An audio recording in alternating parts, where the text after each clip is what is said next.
Liberals aren't threatened by us. Liberals like the fight. They like arguing with us. Liberals like feeling like they're somebody. Liberals are the most argumentative, mentally ill retards on the planet. If you put 10 liberals in a room, all they're going to do is fight against each other because someone's going to accidentally forget to use a pronoun. But they'll all ally against you. Liberals need you, and they need me. Liberals need Charlie so they can stay friends. Liberals need the common enemy. Liberals don't want to get rid of their enemies. They want to sit and argue with their enemies. They want to feel important. They want to feel morally superior. Liberals aren't out to kill important conservative figures. Personally, I mean, I know they're saying it was some liberal, some guy. Thought experiment. Maybe not. I mean, let's look at the Butler, Pennsylvania story. That dude got up on the roof with the rifle, faggot on the roof. I made a joke of it, and he in front of the Secret Service, and he just put his rifle together and just tried to kill the president, and then they instantly blasted him after he pulled the trigger, so they were already aiming at him, and just some guy, and he was radicalized, and just some guy. It's all just a crock of shit. It's all just a lie. It's all just made up. And if I'm wrong, then the FBI or the DOJ or someone should stand up and say, here, Andrew, you're wrong. Here's why. And I should sit and go, oh, I understand now. Sorry. I apologize. I stand corrected. Not sit and go, everyone at home knows we're lying, but we can't risk telling any more details because they're going to work out we're lying even worse. So let's just let everybody not believe in us anymore. I mean, let me ask you this, Andrew. In your position, do you find yourself more worried about a radicalized individual or like another group? I am far more worried about a government action than a radicalized individual. I'm not worried about the person at home who decides to say, hey, Andrew Tate. No. And if I ever get killed by somebody who they say, we found on his computer a letter he wrote about how much he hated Andrew Tate. We found his passport in the wreckage. We found the passport. It's a fucking joke, bro. If I ever get killed by some individual who hates me, it was a government. Governments love the scapegoat. Like, let's imagine a group of people wanted to kill our president. They'd send some piece of shit up there to get blasted knowing he's going to die. They'd convince him to do it. And then they'd just blame it on some lone wolf. All the intelligence agencies on the planet are currently trying to recruit idiots to do things exactly like this. If you go to Turkey, or you go to Kazakhstan, Uzbekistan, Kyrgyzstan, any of these countries, and if you hung around there for a while, and if you knew the people I know, eventually you'd end up in conversations with people who would try and convince you to do extreme things, dangerous things. And they work for foreign intel agencies. Whether they work for the Ukrainians and want you to commit an act of atrocity against the Russians, like the Moscow attackers did not too long ago and killed all those people in the stadium, whether they work for the Russians and want you to commit an act of atrocity against the Ukrainians. And they'd convince you that you'd be paid well and you'd be a hero and you should do it. And they'd sit there, they'd try and find some guy who's half mentally ill or a little bit retarded or broke or desperate. Every intel agency on the planet as it currently stands is trying to recruit people specifically to do stupid things so they can blame that person after the action takes place. There are no lone wolves. This is all intel agencies. This is all they do. It's interesting because we can even look at Islamic terror. Mm-hmm. They don't blow themselves up. They find some young guy and convince him to go blow himself up. I thought you got a bunch of virgins. Like, I'm Muslim. I'm saying if you got a bunch of virgins for blowing yourself up, surely they'd be doing it themselves. Why are they convincing someone else to do it? This is the way the world works, right? So, and how persuasive are they? Unfortunately, you don't have to be that persuasive. Very much like my situation with the girls. It's a numbers game. You talk to 10,000 people, and eventually you find one, and you go, okay. If you can add in some psychiatric meds, if you can add in promises that they're going to make it out and they're going to be a hero and all these things, if you can add in fake friends, like I think they were saying that Tyler, who killed Charlie, was on Discord talking to his friends who were convincing him to do it. Were they friends? I mean, who were these people? Did he ever even meet them? Well, yeah. Have they ever been arrested?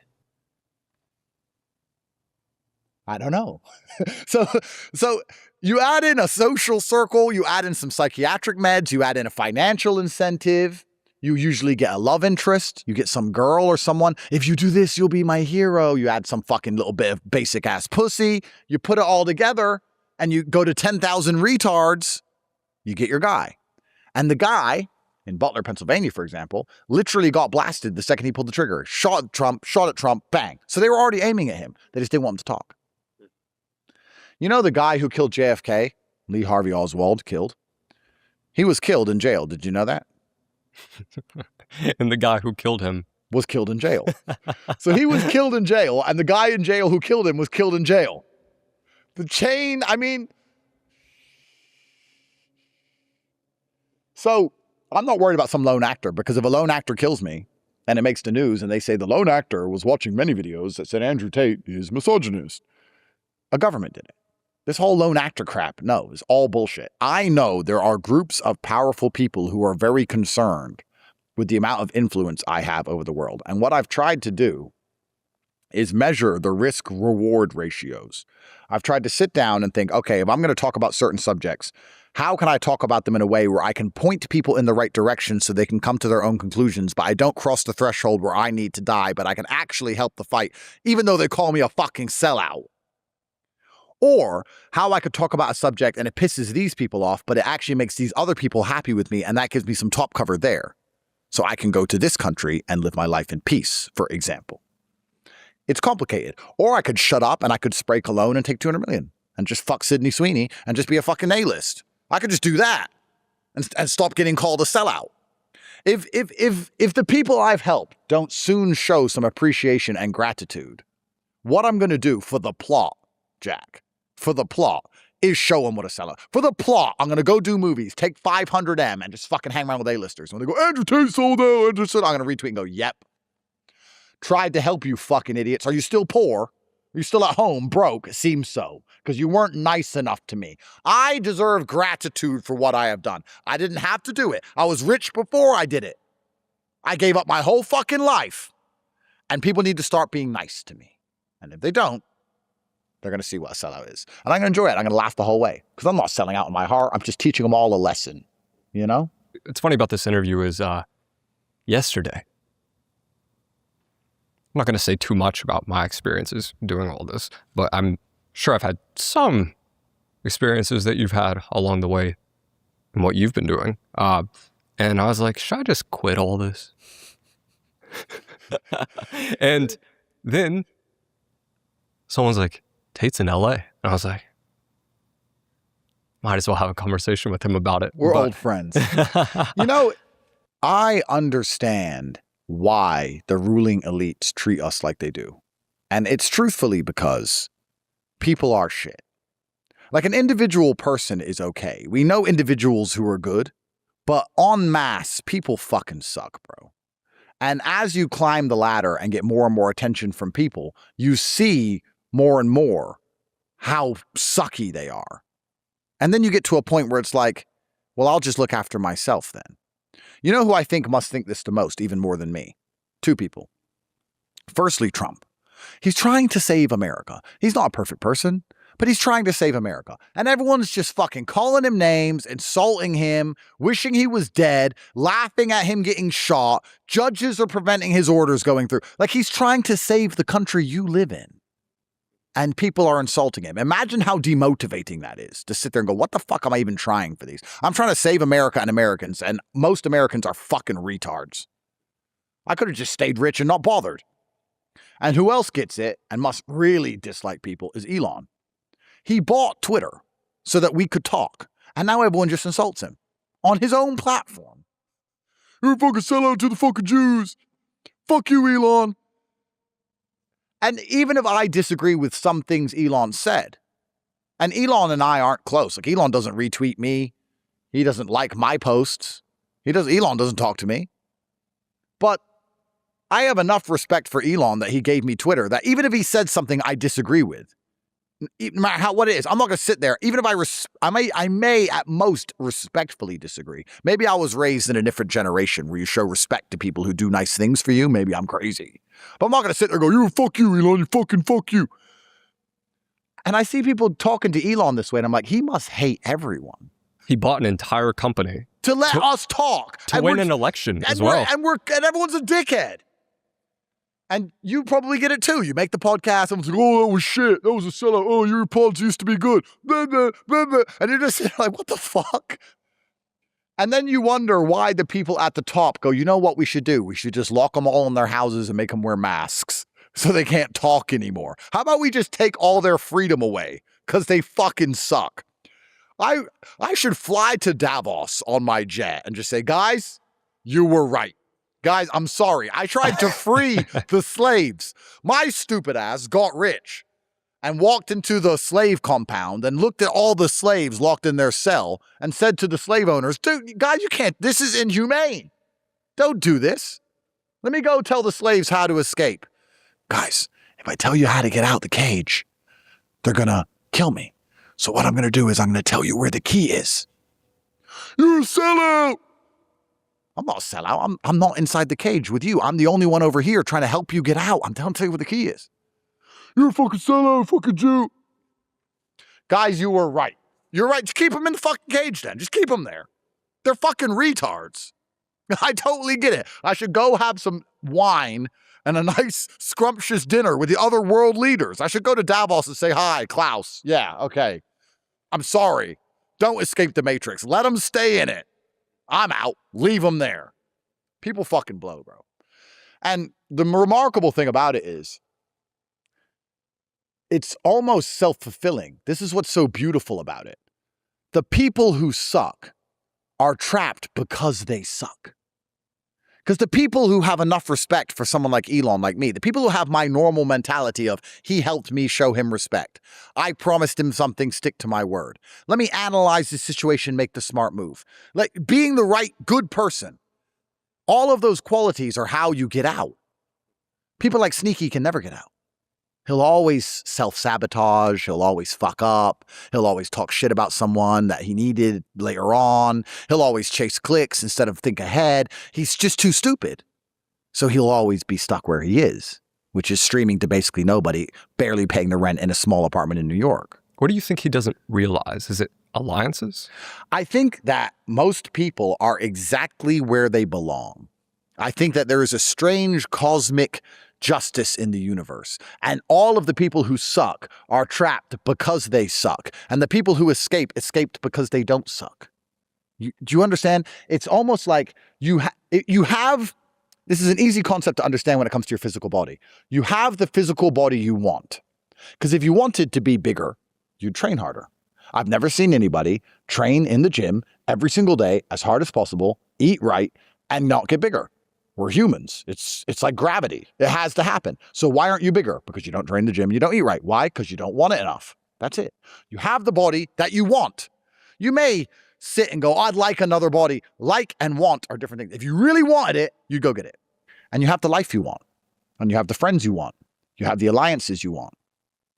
If I ever meet Elon Musk, even though I disagree with him about many subjects, I disagree with him about H1B1 and a bunch of things. I'm not going to go up to, hey, you know what, fuck you, bro. What the fuck? Elon, thank you very much for giving me a Twitter account. I don't have to agree with everything you say, but thank you very much for what you did for the world. I just want to say thank you because I don't think enough people thank you, Elon. Thank you. Sneaky wouldn't say that. He'd take a selfie with Elon in the background and go, with the fucking Jew lover, and just be like, Elon will never do business with you. He will never talk to you. He will never help you. You'll never be able to call him. You wonder why you stay at the bottom. Imagine for a second how powerful a friend I could be to some unknown streamer. Imagine if they were only smart enough to understand, to sit and go, if I show that person respect, my life gets better. But sucky people stay where they are because they suck. So that's one of the things about people sucking that does give you a degree of, it does make you feel a bit warm inside, you know? Why do you have reciprocity toward people who are unwilling to break out? In what way? Sorry. Like, it seems as though you want to wake people up still. Like, why? It's a really good question. And for a long time, I think this is quite a recent feeling. For a long time, I truly believed, like I described earlier, if I freed the slaves, that we could make the world a better place.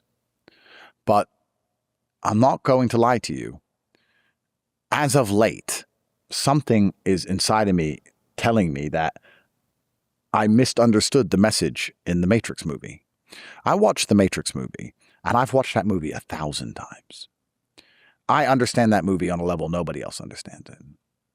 I have all my own crazy theories. Have you seen all 3 movies? Just the first 2. Okay. Yeah. I have a bunch of crazy theories, and I think they're the best movies ever written. And when Morpheus says most minds are not ready to be freed, and they're going to fight to die and protect the system, I understood that part already. But I truthfully believed if we could free enough minds, we could build a better place for everybody. But I think a lot of people actually are happier in and of themselves and exist better where they are. That's why the system's like it. That's why the system is what it is. Because if they wanted to escape, just like if you wanted to be stronger or you wanted to be richer, if you wanted to escape, you would have escaped. And now we have this mass awakening of anti-Semitism, and all these people at home think they're so smart. I've worked it out. And they're in a brand new jail of the Jews are stopping me, so my life sucks. So your life sucked before, you didn't know why. Now your life sucks and you think you know why, but your life still sucks. And they've just moved. They've just painted the walls of their jail cell and they're sitting there in jail. And it's just like, they're beyond help. Like, how much trouble am I supposed to get in? And you're right. Why do I still feel like I need to help people? Quite recently, I'm starting to realize that if I open the gates on every single jail cell, by the time I've taken a piss and come back, they're going to be back in jail. They're going to put themselves back in jail. And they're going to paint the walls of their jail. And they're going to say, I'm not in jail anymore. My wall used to be pink. So you're in the same cell. But my wall's blue. And all you can do is close the door and leave them there. People are going to re-trap themselves. We had this mass awakening of consciousness, perpetuated heavily also by Nick. And everyone's just jumped into another cell. And everyone's not sitting there going, they're trying to make me feel a certain way. They're trying to do this to me, so I'm going to resist those things. They want me weak, so I'll get strong. They want me poor, so I'll get rich. They want me afraid, so I won't be. They want to convince my woman not to love me, so I'm going to make my woman love me and have a happy marriage and have a bunch of children. Instead, they go, oh, they want to do all this. It's them, and it's working. And they just sit there. It's at a point where the psyop itself is people giving their energy to all the various psyops. Instead of giving their energy to winning. Instead of giving their energy to beating the psyops, instead of giving their energy to being above the psyops. I really think if I continue to try and free minds, everyone's just going to put themselves back in jail. So what's the point in me eating a bullet? Maybe I had too much faith in humanity, Jack, before I started all this mission. Maybe I actually thought that if I show the light, that things would be different. And I wouldn't say I totally made a mistake, because the Overton window has certainly shifted. I think the world is a better place than it was when I first started speaking up. I don't think they'd get away with COVID again, for example. I think if they tried COVID again, people are too awake for that now. But it is disheartening to see that a large subsect of the population are always going to be a prisoner to something. On this Overton window concept, it's basically the idea that you've moved the line of what we're allowed to say. And I just know that to be objectively true. Because Nick Fuentes wouldn't have happened if Andrew Tate hadn't have happened, in my belief. What do you think is the most important thing that we can talk about now that we weren't allowed to talk about before? Like, people don't realize how much it's changed. It's changed. Yeah, when I first started speaking up, I would make national news for saying something as mundane as women can't drive. And now everyone on the internet is screaming women shouldn't even vote. So I've super heavily shifted the Overton window. And now we can have conversations about gender, about intersex dynamics, which are super important because that affects politics as a whole. We can have conversations about geopolitics that we couldn't previously have. We can have conversations about the fact that the entire media apparatus is designed to lie to us. We could have conversations about the scam of the education system. We can have conversations about things that would literally get your account banned and you'd instantly be shunned if you ever tried to discuss before. But primarily, I would say actually anti-Feminism. And I did Patrick Bet David, and everyone's talking about the beginning of that podcast where I had to explain for an hour that fucking video. But after that, I talk about how important it is to go to bat against feminism and how feminism is the primary thing that is destroying Western society. And I talk about it for an hour and a half. So I actually encourage people, although it's another podcast to yours, I'm sorry, to watch that podcast where I explain it. But the problem with shifting the Overton window is that apathy sets in and hedonistic adaptation sets in, and things I said that were extreme back then are no longer extreme. So then people look for the new extreme to get the dopamine. And that's why people like Nick happen, because Nick will say things that I won't say, and they're always chasing the new high. And in 2 or 3 years, eventually, Nick will not be extreme enough for them. And they'll find some other guy who's fuck knows what he's saying and doing. Everyone's chasing the new high, right? The new dopamine. And anyone who's not currently at the absolute leading edge of extremity is considered some form of sellout. That's how it works. I believe at one point you said something along the lines of, like, my videos go viral because I speak the truth. But do you think the truth is what makes something viral anymore?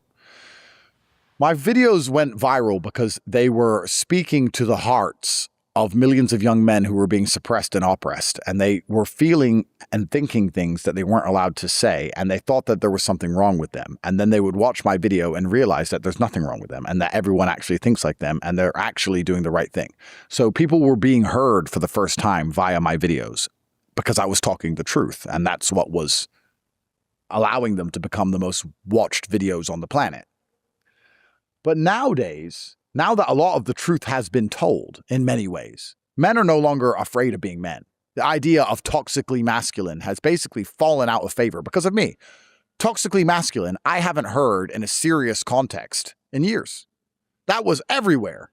Then I came along, the most toxic of all, and went to war with them directly and beat them. And now I don't even hear Hollywood people talking about it. No one says that stupid saying anymore. So I defeated them. So a lot of the truth about gender dynamics and masculinity has been told specifically by me. I did it, me. To all the ungrateful masses who say I sold out, I did it, and I went to jail for it. So is truth what makes something viral today? Or is it just a world where everyone has ADHD, nobody can focus for very long, everyone's chasing as much dopamine as possible, everyone wants the most extreme content, no one can even watch a movie or read a book without staring at their phone. We need 5 or 6 different inputs at the same time, all these different stimuli. So are people now looking for the truth, or has enough truth been told and now people are just looking for entertainment? And entertainment is often, whoa! And whoa doesn't have to be true. Whoa just has to be whoa. It's also the people getting permission to engage with something that they find like unsettling. That's kind of why your recent incident went viral, because it was perceived as so extreme that certain groups of people were given permission to engage with it. You know what I mean? I think the recent incident went viral, truthfully, Jack, with all due respect, because I was there. If Myron Clav, Sneak, and Nick went to the club and played that song, no one would have gave a fuck. Never would have been on the national news, never would have been a big issue. If Clav and Sneeko play that song right now on stream, which they've done 1,000 times, guess what's going to happen? Nothing. They're nobodies. But Andrew Tate was there. I'm a real guy. So if someone got shot in that nightclub, the news article would have been, a man shot in the nightclub Andrew Tate is at. Andrew Tate near shooting in Miami nightclub. Andrew Tate involved in gun incident in Florida. I didn't shoot him. I didn't get shot. I was just there. I'm the main fucking character. I mean, it's cool. It's kind of flattering, but I'm the main character. It went viral because I was there. You have all of them, maybe Myron, maybe Nick a bit, but it's because I was there. That's what it is. So, Nick's views are very well known. Myron's views are very well known. But I actually think, if you want me to super analyze that situation, I think the only reason it blew up is because the system can use it to bat me over the head. Myron's not going to go to jail for that. Nick's not going to go to jail for that. The other two aren't going to go to jail for that. The only person who's looking at possibly going to jail because of that video is me. So the Matrix pushed that video very heavily to use it against me in court. I'm the one who's going to have to face the court case for that video, even though I didn't play the song. Only me. Anything I'm involved in that they can use to wreck me, trust me, they'll do it. Do you get skeptical every time you see something that's super viral? Oh, 100%. 100%. People think the media tells you what happened. The media, its specific job is not to tell you what's happened. It's to prepare you for what's about to happen. The simplest example of this is Diddy beating the shit out of Cassie in the hotel. That clip came out, and I said to Tristan, Diddy's going to jail. And he said, why? I said, have you seen the clip of him beating up Cassie? He said, is he going to court for that? I said, no. He's never to this day been charged with that. I said, it's nothing to do with that. They are trying to prepare the public and prepare the public's minds that he is a bad person and deserves jail. 1 week later, he was arrested. Was he charged with beating her up? No, that's on video. Wasn't charged with that. How did I know that was a setup? Because that video is 15 years old. Why would they hold on to a video for 15 years and never release it? No one ever saw it before. Then it pops up out of nowhere. Then he's arrested. Because if they just arrested him out of nowhere, people would be like, hey, not Diddy, I like his songs. No, they want everyone to believe you're guilty before you're even found guilty. So they had to release the video to set him up. Why Can you explain that more? The gradual disclosure thing? Absolutely. So the media is specific. It's almost like the media makes things come true. It doesn't report what happened and what's true. It makes things come true. So let's look at my example, for example, and I think this explains it. If I wasn't there, the video wouldn't have gone viral. Why? Because they're trying to lock me up for being a hateful person.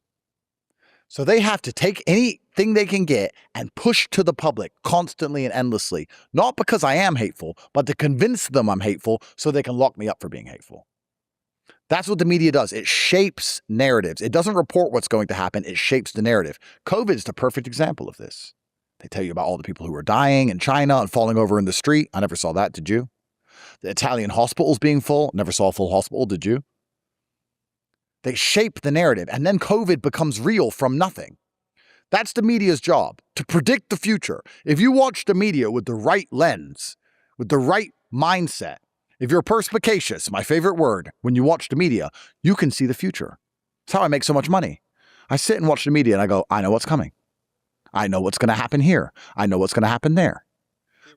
They start talking about Putin, or they start about this. I was like, okay, I saw the Ukraine-Russia war coming.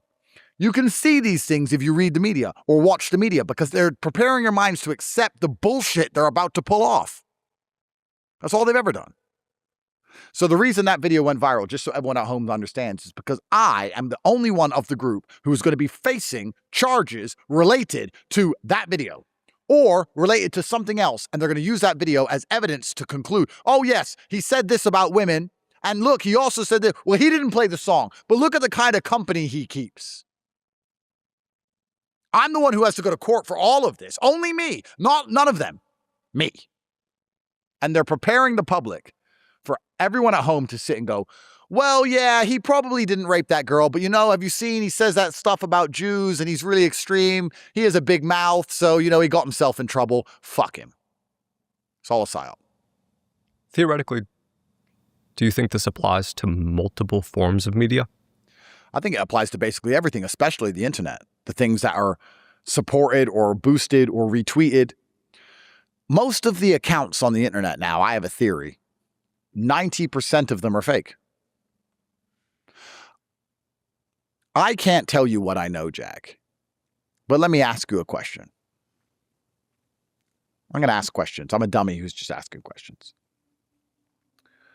If you're an intelligence agency, it's your primary objective to keep stability within your country, prevent terrorism, prevent extremism, and keep your country relatively stable. Would you agree? Right. Okay.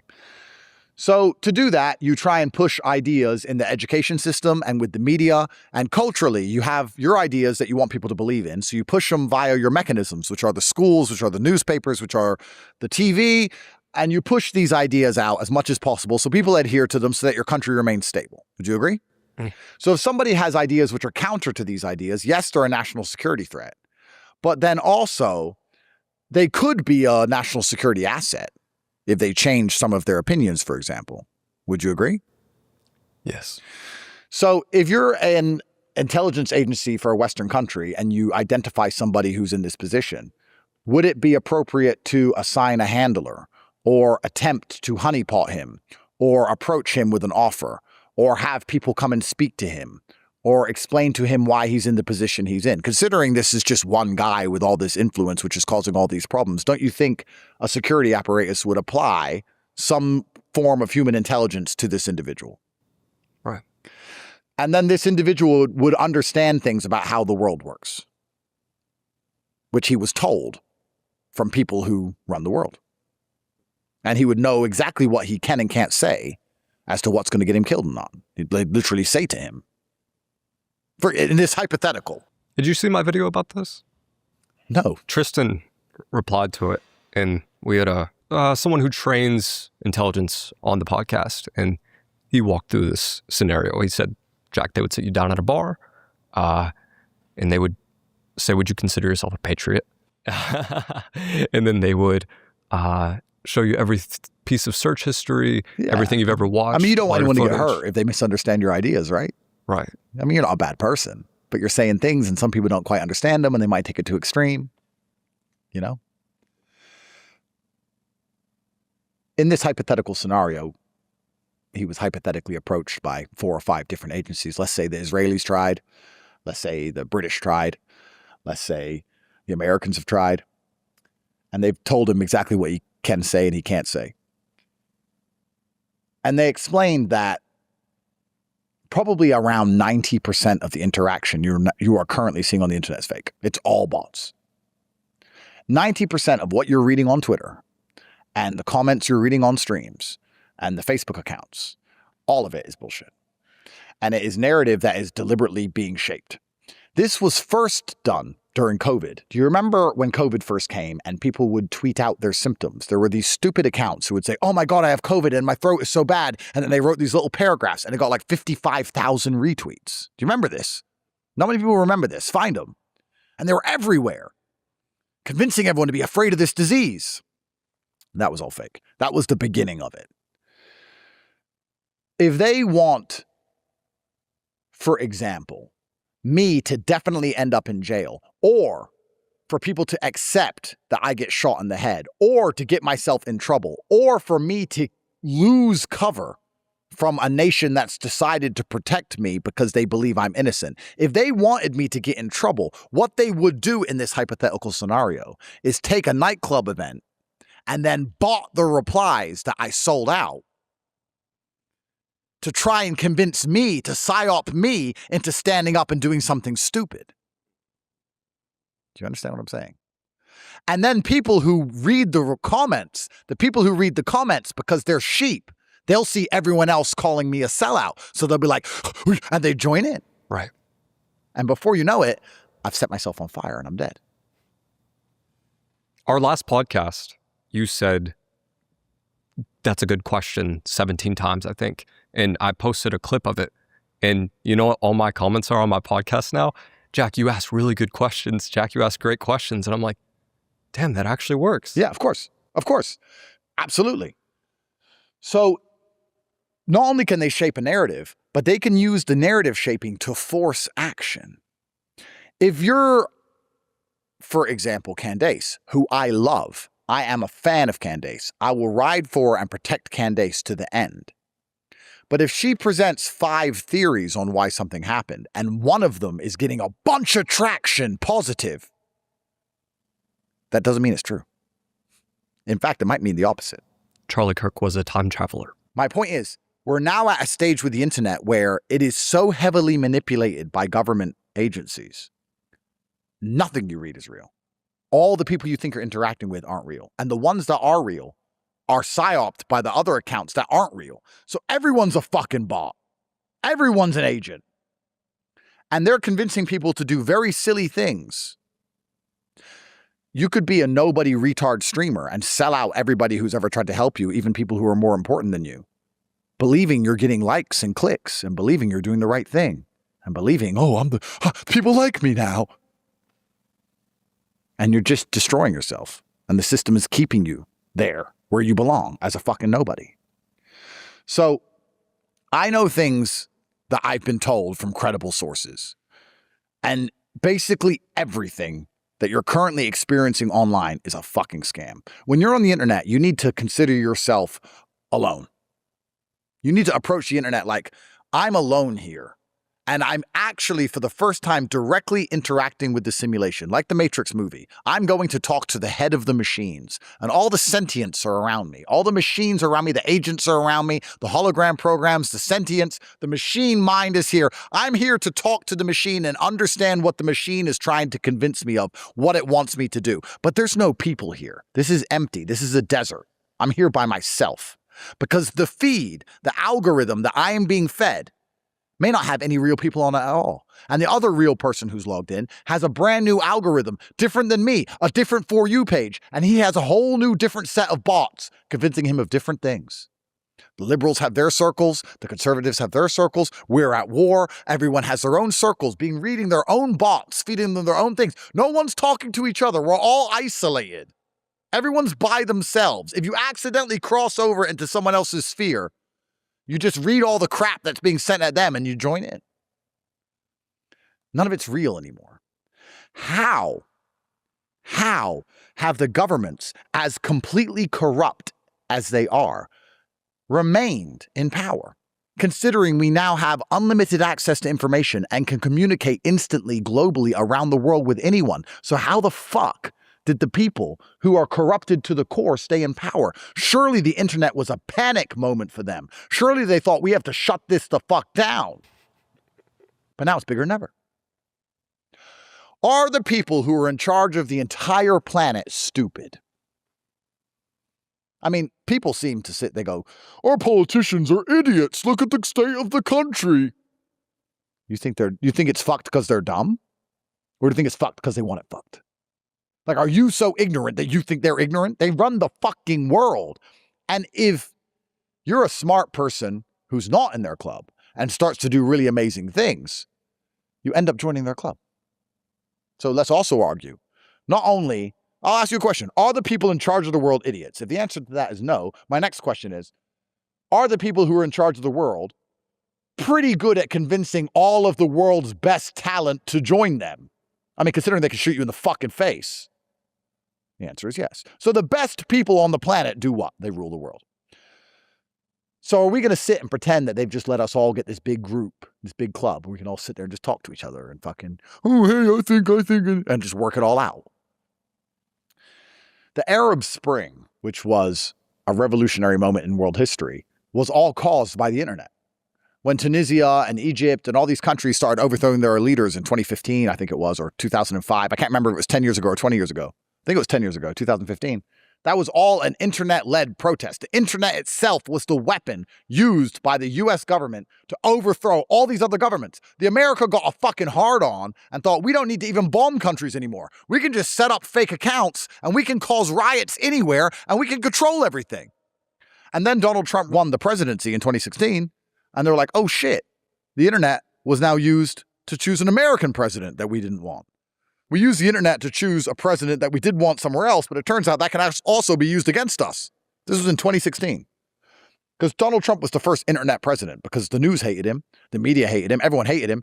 The polls said Hillary was going to win 99%, but the internet saved him. So the internet got proved to be an extremely powerful tool. So now there's one of two scenarios. The people in charge of the world go, oh, well, we've lost control of the world. People are on the internet and they've worked out the truth. They ignore the news and they choose their own leaders. Doop-de-doo. Or did they think, let's hit him with Russiagate. Let's try and get him impeached. And let's get in control of this again. We have to fix this problem. We can't turn it off, but we can perhaps influence what people see. Perhaps. This is 2016. This is 10 years ago. They started working on this. Here we are now, and you scroll Twitter. Does it even look real? Think about it. Like, that's not real. This is not real. None of this is real. These aren't people. This is not real. I'm sitting there. I'm like, this is not real. This is a psyop. You have to view it as though this thing is actively trying to manipulate me. A machine has analyzed I'll talk about from personal experience. A machine, and perhaps because I'm so important, some high-level psychologists have analyzed my page and done a profile on me specifically, and they have gone to an algorithm and specifically trained bots to make me believe things that they want me to believe. My feed and my experience is all completely aimed at me, and it's the same for everyone. And it's not just the comments. No, it's everything. It's the things you see. It's the comments that are sent at you. It's the pictures you see. They know what you click on. All of it is designed. It's a fucking psyop. You're alone in a desert surrounded by machines. Because that's how the elites have regained control. Because they lost control in 2016 with the internet when Donald Trump first became president. And now they don't seem to be panicking anymore. Like, they're not really worried. Everyone's awake and aware to what's really going on. Everyone's awake and aware to how the government is corrupted. Everyone understands their money's being stolen. Everyone understands they've been lied to for every single war. Everybody knows COVID was a scam. Everybody knows their taxes are a scam. Everybody knows everything, but nothing happens because they're subdued by the algorithm. A smart man I once knew said the psyop is convincing you to talk about the psyop. So we have people who understand the whole world's fucked up, and instead of doing something about it, instead of improving their own life, instead of going out there and doing something good, they're sitting online typing about anti-Semitism, and they think they've escaped the jail. Why? Because their whole feed is what? Anti-Semitism, and they want to join in, and they think they're fucking smart now, and they've worked it all out. It's a fucking trick. They have decided we can no longer hide the truth from the population, so instead, we're going to manipulate them with this very careful, selective outrage, false accounts, false version of reality, where that although they know everything, they stay subdued and they continue to do what? Because you know what all of these people who know the truth about everything still do? Work and pay taxes. I know the world's a scam and I'm sick of those fucking Jews. You know what? COVID was a scam and the elections are rigged. Here, IRS. Those Somalians stole all my tax money. Here, IRS. What the fuck? The fuck? You think you're a freedom fighter? Charlie could actually move people. That's what they were scared of. Charlie got people away from the algorithm. Come to this place and sit on this chair. He has to die. But if you're a guy, I can get 100,000 people on my podcast show. Oh, so they're all at home. Cool. They're at home reading the comments. That's fine. You do your podcast. Doesn't matter. Doesn't matter. None of it's fucking real. Do you think these influencers know how much bot activity? Nobody knows. Nobody thinks. If everybody is aware that the world is a scam, why is the world not on fire? Everybody is being subdued by these algorithms. Everybody is a fucking digital eunuch. They're sitting there with their balls cut off. The most revolutionary man you can find and you can name spends most of his time scrolling, bro. Oh, yeah, I'm a freedom fighter. Da, da, da, da. Watch him get bored for 5 minutes. What's he going to do? Scroll TikTok or play a video game. Genuinely, you can name anyone now who tells the truth, and I guarantee he spends most of his time playing video games. But do you think there's some influencers, and I can't say any names on this because I can't think of any good examples, who are being pushed and they don't even realize they're being pushed? Oh, 100%. Every famous influencer within the traditional matrix is being pushed specifically by the matrix for a reason. Mr. Beast is being pushed for a reason. This is why he had to let one of his crew go tranny. That's not in fashion anymore, so they don't talk about that. But when he was at the height of his popularity, one of the people with a wife and a kid randomly decided to become a tranny. Why? Because it was the most watched channel in the world. So they approached him and said, "We've made you famous. We made you. And we made you not for you to do stupid game show bullshit. It was actually for you to convince everyone at home that being a tranny is great. So which one of you wants to cut their fucking dick off?" Or maybe they just controlled that person's algorithm. And maybe he met some people online who convinced him. Friends. Some friends on Discord.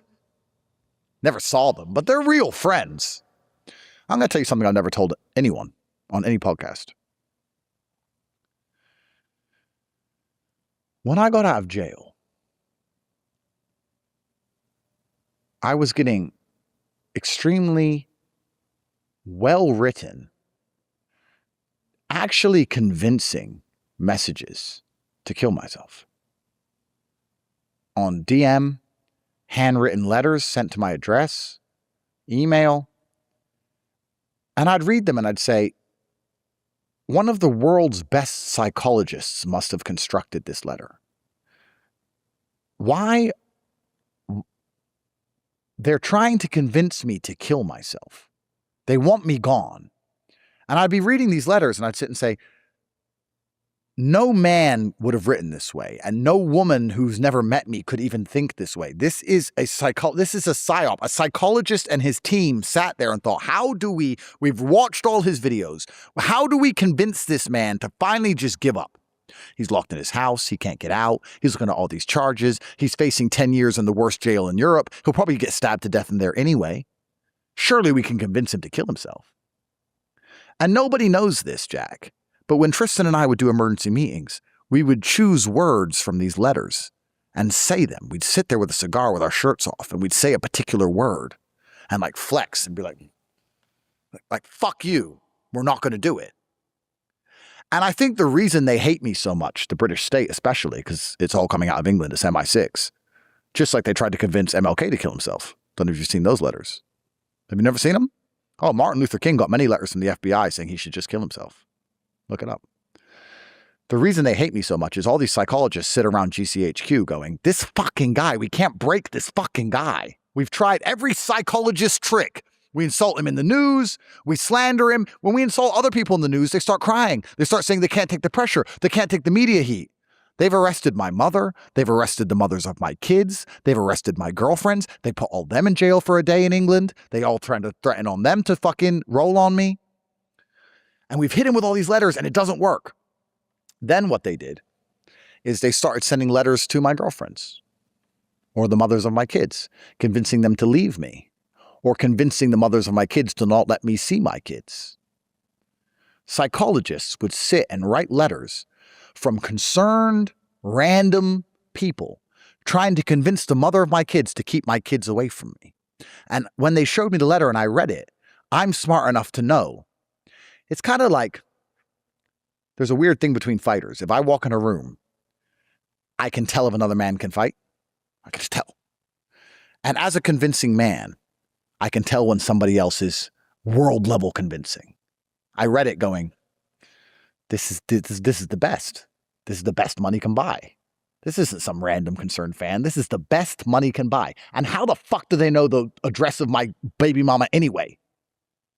Like, what random fan knows where my kids live? Because if that was true, I'd be in a lot more trouble. Who the fuck delivered this? So if governments have time to do that, you think they're not controlling a fucking Twitter algo? They've been trying to convince me to kill myself ever since I was fucking arrested. Because it's cleaner if I do it, I guess. And I guess they thought if I lose all the women who I care about and who love me, I guess I'm more vulnerable. And the magic of it is this. I think they've come to a conclusion that the reason I won't kill myself is because of Tristan and that we're too strong as a team. And that's why every time I get hit with a charge, he gets hit with a charge. They had to take us both out. It can't come from me alone and leave Tristan untouched. If Andrew Tate assaulted someone in 2009, Tristan Tate assaulted someone in 2009. We got to get him. And that's not the only reason. I'd say psychologists, one of the main reasons is because I'm fucking stubborn, because I refuse, because I don't want to make my enemies happy. So I'd rather just live, even if I'm fucking desperately miserable for the next 50 years. I'll live just to annoy them. That's who I am. But most people on the planet don't have any comprehension of exactly how evil and how conniving and how intelligent the people who are running this fucking show are. They make you give them half your money that you worked for, and they publicly waste it in front of your fucking face, and you still give it to them. You're calling them dumb? They tell you what fucking speed to drive at on the road. They tell you where you can and can't fucking live. You buy a house and you try and put up a shed. They come in and say, no, zoning laws. I bought this house. Ain't really yours. Property taxes, please. So what happens if I don't pay my taxes? We take it, but I bought it. Fuck you. Gimme. Everyone's a fucking slave to these people. You think they're fucking dumb? And everyone's sitting around at home going, the leaders of the world are stupid. Look at him. He's an idiot. He runs your fucking life. And these people have not only tried to convince me to kill myself, they fucking spoke to me. They've sat me down and said, look, there's limits. They also spoke to fucking Trump. They tried to put a bullet in his head. He's now the president of the United States. Why is there no investigation into why CNN played Butler, Pennsylvania, his only ever rally they played live on CNN? Why? The one where they try and blow his brains out on camera. Why is Fauci not in jail? Why is Hillary not in jail? Why is Obama not in jail? No one's going to fucking jail for anything. Mr. Trump, you can do your tariffs and you can kick out a few migrants, but there's limits to what you can and can't do. If you want your children to live and you want to keep your towers, you just... The first thing you asked me before we sat down was, is this live? Because if this was live and I was saying what I'm saying, I would already be in trouble. But I know what my limit is. And I believe for anyone at home with half a brain, they understand that I don't have to show you where to piss. I can just point to where the toilet is. You know, that's my job. Keeps me alive. But the world is actually a very, you know, I grew up with nothing. I grew up in Gary, Indiana, which is a shithole. And then I moved to Luton, England, which is a shithole. I lived with my mom by herself, and I grew up amongst crime. And my friends were murdered. And a guy tried to kill me when I was 21. That's why this finger was nearly cut off by a knife and it's sewed back on. And I became a fighter, and I was selling drugs to pay the rent. And I've been through all this shit. And I imagined if I just get out of the ghetto that the world's a better place. But the world at the top is exactly the same as the world at the bottom. If you're in the middle, you live in this comfortable dream. You live in this illusion where the law is real and the police want to help people. And if there's a fire, I call the fireman. And if I'm sick, I go to the doctor. Doop, doop, doop. But if you're on either end of the extreme, if you're at the bottom, you understand how conniving and underhanded and sneaky and dangerous the world really is. And when you get to the top, it's exactly the fucking same. Countries and politics are the same as fucking drug gangs and street corners, bro. It's the same shit. It's the same shit. And the reason I told the story about the letters and the messages on Twitter trying to convince me to kill myself is that earlier today, I was sitting there looking at a psyop unfold on my feed related to this video, understanding what they're trying to convince me to do. Because my father had a quote, which I read every day. I allow manipulation to find out where my enemy wants me to go, and then I use my mind to break the trap and punish the perpetrators. What do you want me to do? Let me read it. What is this trying to make me do? Okay, that's what they want. Why? Am I going to give it to them? Sometimes yes, sometimes no. But what do they want? And I was remembering one of the letters that was trying to convince me to kill myself. And I remember it was so beautifully written that I'd read it maybe 100 times. It was so well written. I don't know how to explain to you how well this letter was constructed. I uploaded a video when I still had the beard in my house saying I had bad nightmares and PTSD and I couldn't sleep anymore from jail. And that was true because of the cockroaches in the jail. They all used to crawl over me at night. So when I got home and I was laying in my bed, I kept thinking I was feeding cockroaches and I couldn't sleep for weeks. And I'd keep checking my bed for cockroaches. And I'd sleep with like tape over my mouth and all this crazy shit. And I was awake all night and I couldn't sleep. And I refused to take sleeping pills and I refused to go to a psychologist because I refused that shit. I think God gave me nightmares. I'll take the nightmares. Fuck it. And I was sitting there awake. And I remember being awake one night and I read that letter, that message. It was on Twitter. I read it like 50 times. I've never read anything so enthralling. It's like, I don't know what to say. Imagine someone writing a letter to you, trying to convince you to kill yourself, but it's so well written that you can't look away and you keep reading it. Like a car crash where you see someone's head come off. You shouldn't look at it, but you're just staring. And today I was trying to find the Twitter account that sent it to me. And I don't remember exactly how the Twitter account was spelled. And I'm typing in and I'm trying to search and find this Twitter account that sent me this particular letter. Because I was just curious, like, does the account still exist? Like, what does the account do now? It's been 4 years. And I'm trying to find it and I'm typing in all these names of the spelling of what I can remember.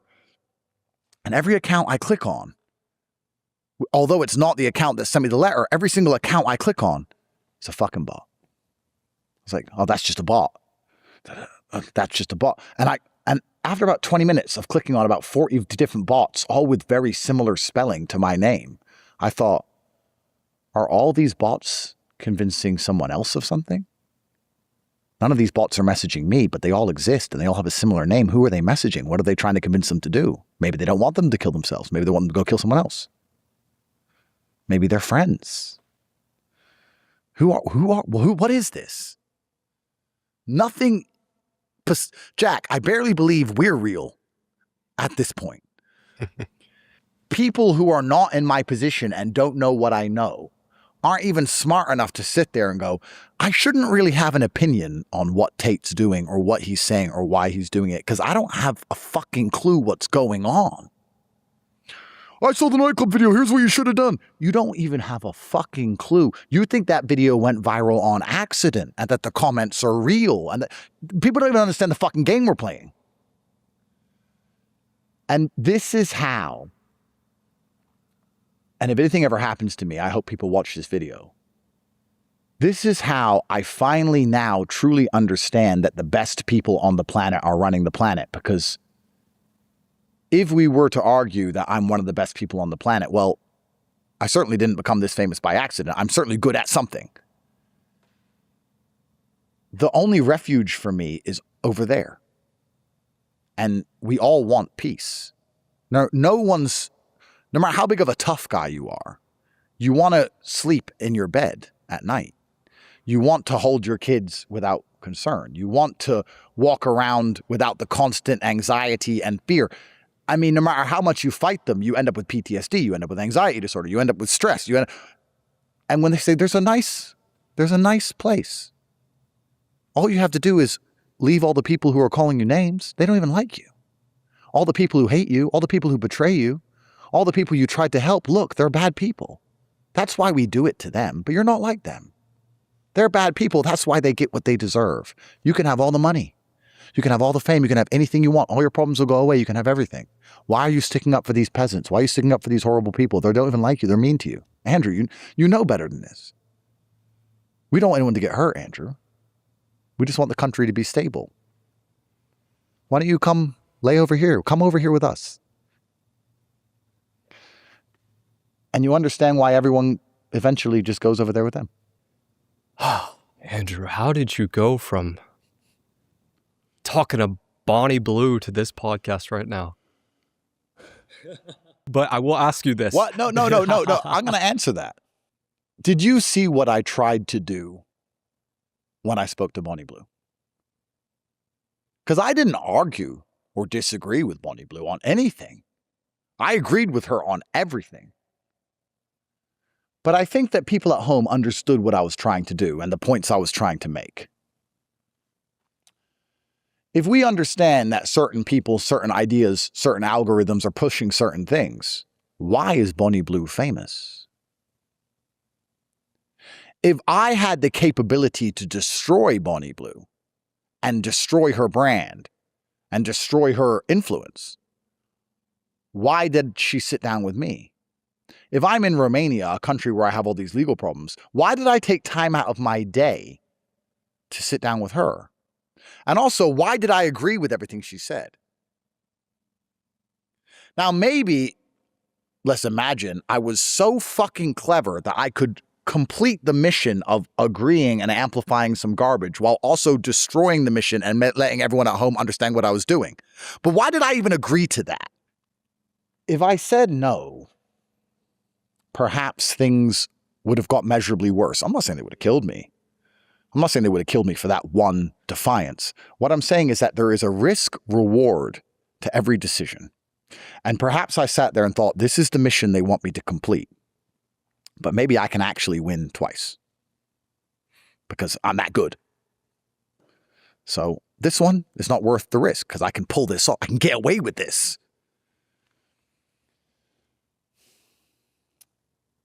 Otherwise, why the fuck would I talk to her? And that's why I went from that podcast to this one.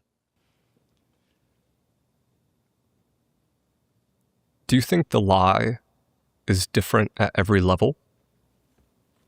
That's an amazing question. And yes, absolutely. I think that, how they convince someone in the middle to continue to be a good slave in the middle is different than how they convince someone at the top to continue to be a good slave at the top. I think it's slightly different lies, yes. But to a degree, it's all divide and conquer. To a degree. I'd say in the middle, they try very hard to make the Republicans hate the Democrats, the whites hate the blacks. They push feminism so that men and women hate each other. They try very hard to create divide. And at the top, they unify you in elitism and create the divide between you and everyone below you. Come stay over here. They're all peasants. There is none of these divides at the top. This is the thing that people don't understand. When I was talking earlier about anti-Semitism, if a Saudi billionaire parks his yacht next to an Israeli billionaire, there's no discussion of anti-Semitism. There's no problem with Palestine. They're both billionaires. This is why there's no war between those countries. There's platitudes on the TV. This is bad. But when they all meet, it's fine. Because it's them. And when a black billionaire meets a white billionaire, there's no racism because they're both billionaires. It's still competing factions though, right? It's competing factions, but what are the factions competing for? They're competing for influence, and it's influence over the less important people. It's over the masses. And it is competing factions, but it's competing factions in a very amicable, it's just business way. But there's no genuine beef between these people at the top. It's like World War II in Stalingrad, which was the most heinous and probably most destructive and most difficult battle of the entire war. And all these people died. But when the Germans surrendered, when Paulus surrendered to Zhukov, he went for dinner. These are the generals. At the bottom, they shoot each other in the fucking face, but the generals is a bit different. You all have a nice dinner and you talk about it. It's just business. So at the top, instead of trying to divide you against other people at the top, they just, through the careful construction of the reality I've just described, they just point out to you that everyone below you is a piece of shit and that they don't deserve you. And this is why the elites manage to stay the elites. This is why the elites operate how they do. And the elites aren't often people you can name. They're just families which control and own everything. I have this habit, because I have so much money, and I try and find things to buy because there's actually nothing to buy. I have every car on the planet. I have like all the $6 million cars. You think a $6 million car? Well, I have 9 $6 million cars. I have everything. I have all the diamond watches. I have jet, bow. I'm rich. So it's like, but I'm still like from the streets. So I'm like, I need to buy stuff. So I like go on these really expensive auctions and try and like buy diamonds and buy shit. And the most expensive things you can buy is art, but maybe I'm just not sophisticated. Art doesn't do it for me. I don't give a fuck about painting. But I watch these auctions live from my laptop with $10 million loaded up in some account to just spunk on crap. And I watch people buy paintings for like $42 million. And then it says buyer anonymous. There are people every day spending hundreds of millions of dollars on a fucking painting, and they don't even want to flex it.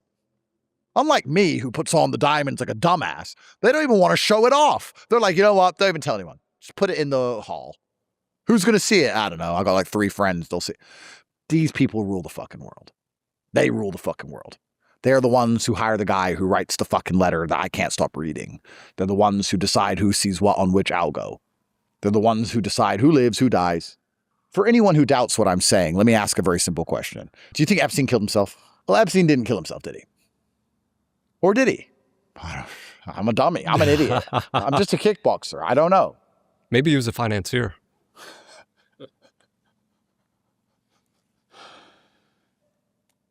Have you ever wondered why the Western world has such a confused view on sex? Because sex is promoted everywhere. Girls are told to be whores and told to do OnlyFans and told to be promiscuous. But when they act promiscuously with a man, that man is at constant threat of being accused of forcing her, even though she's already decided she wants to be that way because she was psyoped long ago. And we have rappers who sing about, I'm going to get rich, get a load of hoes, and drink alcohol and do drugs. And everyone listens to the rap song, and then they get rich, and they do drugs, and they do fuck hoes, and they go to jail for it. And marriage is not supported, and any man with a brain can't get married because it gets wrecked in court. And everyone's just fucking everyone all the time, but it's also the most heinous thing ever. Like, We live in the most promiscuous society in history. But if you're a politician, you're not allowed to have not even two girlfriends. You can't be trusted. Why? Why were there no Russian billionaires on Epstein's island? Because Russian billionaires are allowed pussy. This is a thought experiment. If I'm a Russian politician, I have my wife, and I've struggled my whole life to become important, and I've taken a lot of risks, and people wanting me dead, and it's very stressful, and me and my wife have grown old together, and I love her very much, but I'm now 58, and my wife's 58, and I love her, and I want to be with her, but she's 19. And I'm a man. Well, in Russia, I'm rich. I just fuck her. No problem. In America, you can't do that. Not allowed.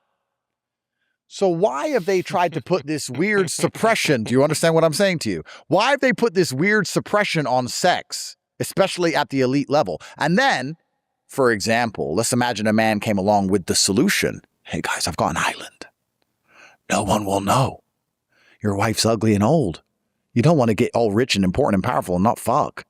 You and your wife haven't fucked in 20 years. You don't have to fuck kids. I've got normal women. I've got 18, 19, 20-year-old women too.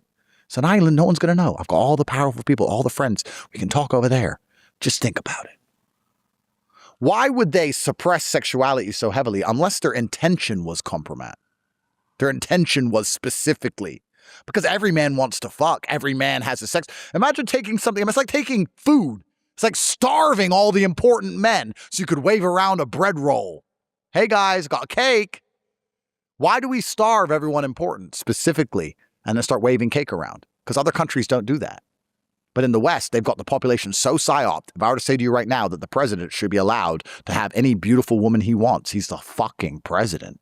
Not to abuse them, not to hurt them, but if the woman chooses him too and they want each other, he's the president, give him a chick. Me even saying that is considered completely insane. There's going to be some Christian retard now sitting there. I believe in the sanctity of marriage. Because they don't understand the game we're playing. The only reason why the population's been psyoped to believe that a man should be stuck with his wife only and not enact any of his natural urges is so they can deliberately starve the people in power so they can wave the cupcake around so they can get compromise on all of them. Do you have any idea how many fucking sex parties I've been invited to? Because dudes fuck. If I had ever been to any of them, I'd be gone. I'd be done. This is the game we play. This is the world. So why does it not happen to Russian billionaires? Because they're allowed girlfriends. So even the morals of our society, even the things we believe are parameters for good, are only being promoted by the system so they can retain control. Because if they were actually good, the system would be against them. And this, perhaps that was too deep for most people at home to truly understand what I'm saying. But nearly everything, every idea in your mind that you're holding, everything you're thinking about, everything you believe to be good or bad or true or false, or the version of history, or everything that's being promoted by the system, everything you're told to do, you need to sit down and go, why do they want me to believe this? You have to allow manipulation to find out where your enemy wants you to go, then use your mind to break the trap and punish the perpetrators. So of course Epstein didn't kill himself. And of course he wasn't a financier. Epstein had a bread roll, and it was his job to wave it around to the starving. And they deliberately starved the most powerful people on the planet so that they can get whatever they want via the man with the bread roll. And when this scam started to unfold, the people who were previously starving could never admit to the population that they ate a bread roll. And there's a lot more of them than there is of him. So what's the easiest way to shut someone up forever? Now, of course, I could be wrong. And luckily, the agencies which are in charge of this country, which of course understand the Magna Carta means that justice must be seen to be done, are going to stand up and show me that I'm wrong. They're going to show conclusive evidence that I've made all this up. And they're going to say, Andrew Tate is wrong. Here's the proof. They're not going to lie about it, say there is no video, then there is a video, then the video's edited, and then the video looks different, and say there's no file, then there is a file, and change their story and go back and forth, because that would destroy public confidence. So they're not going to do that. They're going to stand up and show the truth and say, look, this is what happened. Here's the proof of it. Believe in us. This is our job. This is what we do. This is what you pay us to do. Here it is. Investigate yourself. Look this up. Verify all these facts. We want everyone to understand that we take this very seriously. That's what they're going to do. Because if they did anything else, they'd be covering something up, of course. What the fuck? What's your Occam's razor for deciding what the psyop is? Because I think of something like marriage, right? Obviously, it's been promoted for so long. And then you see something like never get married pushed by the algorithm, by people like you, people like James Sexton, a famous divorce lawyer I've had on the podcast. How do you know which one's which? Well, let me answer that. Every single idea is Trojan horsed. So you have to identify the Trojan horses. Every single idea has poison inside of it. Every single idea is an apple, and the seeds inside have been replaced by the matrix to be poisonous. The matrix is feeding an algorithm to some young man, convincing him to never get married because they've done the analysis on that man, and they've concluded that if he isn't going to get married, he isn't going to have kids, and that's what they want. They don't tell me to not get married because they know that I will just have kids with anyone, anyway. Me and Tristan have had so many kids now, I don't need your fucking stupid piece of paper. I can find a beautiful young lady and say, I'll take care of you, give me a kid. And she'll say, you're Andrew Tate, okay, and I'll have children, which they don't want. So my algorithm's trying to convince me to get married. Why? So that they can pressure my wife, send her letters in the middle of the night that convince her to spy on me, or leave me, or take the kids away. Very convincing ones, enthralling ones that you have to read over and over again. Get someone near me who's weak psychologically that they can lean on because they can't lean on me. Or get someone near me who will take half my money, take half my bullets in my gun. That's what money is. It's how you hire lawyers. It's how you hire PR teams. It's how you hire security. So for me, my algo is get married, Andrew, get married. Another man's algo is don't get married, don't get married, don't get married. Because none of the ideas are real. Everything is Trojan horsed. They take something beautiful, like marriage, and they find a way to put poison in the middle of it. And they take something intelligent and smart, like protect your assets, or don't get married to a fucking whore, and they put poison in the middle of that. It's all poisonous. The real question is, why are you reading what you're reading? That's the question. Why are they trying to convince you to not get married? And why are they trying so hard to convince me to get married? That's the question. So for me to answer your inquiry pessimistically, how do you know what the psyop is? Everything you see is a psyop, or you wouldn't see it. So stop looking? I don't think you can stop looking because that makes you ignorant. I actually think it's fairly simple. It's like inverse Kramer. Have you seen the inverse Kramer? Kramer is the man who stands on the TV and tells you what stocks to buy. And he's always fucking wrong. And if you do the absolute opposite of what he says, you make more money than if you do as he says. I'm not saying do the opposite of everything you see, but I'm saying that you can understand the direction they're trying to push you in. So perhaps you should sit and go, okay, they want me to do this. This is the game. They want me to do this. Why do they want me to do this? Why do I believe they would want me to do this? Because I don't want to fall into any traps. If you do not allow your enemy to attempt to manipulate you, you're going to end up where they want you to be on accident. If I'm your enemy and I say to you, hey, I want you to go over there, you can say, no, I won't go over there. But if I'm your enemy and you don't talk to me and you just decide to walk around, you're going to end up exactly where the fuck I want you to be. So you need to analyze these things. Don't stop looking. You need to pay a lot of attention, in fact, and be like, okay, what do they want from me with all this shit? What if this is even real here? And what are they trying to convince me to do? There are some overarching themes. I believe that they don't want the world to be populated. I believe they're trying to reduce the number of children that Westerners specifically are having. They want third worlders to have children because third worlders are prepared to accept a lower quality of life, and they're unhappy with the quality of life that Westerners now believe they deserve to function in society. So they don't like us. If I was in charge of a government and I was going to steal a whole bunch of money, do I want my government filled with native people who have lived in the country for hundreds of years, who believe in the country, who understand the law, who are smart, who are intelligent, who are going to make a fuss and can sue me? Or do I want the country filled with some random third world retard who turned up a week ago who can't even read the news? I mean, which is easier to steal from? So we understand that they're trying to reduce the population of Western, specifically white people. That's deliberately happening. There's no doubt about that. So for some men, they're going to convince them not to get married to do that. For others, they may take a different attempt. The algo is trying very hard to make me get married. Very hard. Because they've come to the conclusion that Andrew Tate is not pushed by the number one reason people get married. Most men are pressured into marriage because they want children. Andrew will have children without the marriage. And most men are pressured into marriage because the woman nags them into it. Andrew Tate can't be nagged. So most men then also conclude that they need to end up getting married because they can't get offspring from females without the marriage. But Andrew Tate is so well known and so famous and so rich that women agree to have his kid any conditions he says. He can meet a woman and within a week say, we're going to have a baby. I'm going to take care of you. You're going to delete social media. Here's a mansion. Here's a Bentley. This government has agreed to protect me. You're going to stay here and I'm going to go around the world and risk my life. And if anything happens to me, $25 million gets transferred to your account. Please make sure my child remembers me. Love you. So I'm getting done what I want to get done without the marriage. So they're sitting there going, but we need him to get married. We want him to get married. So how do we use the algo to convince him to get married?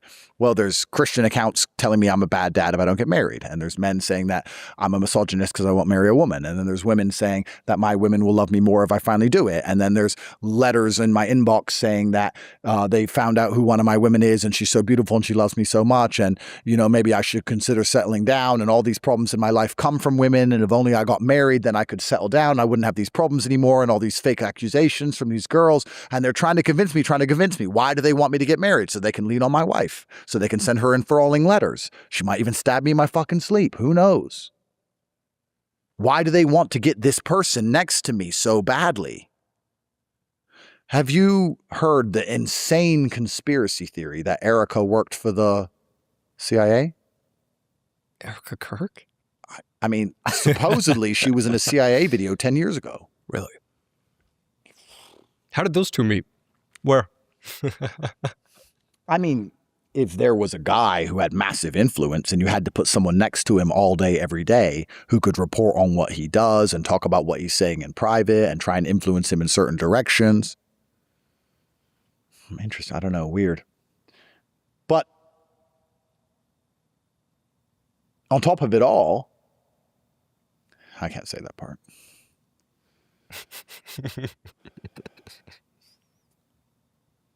You know,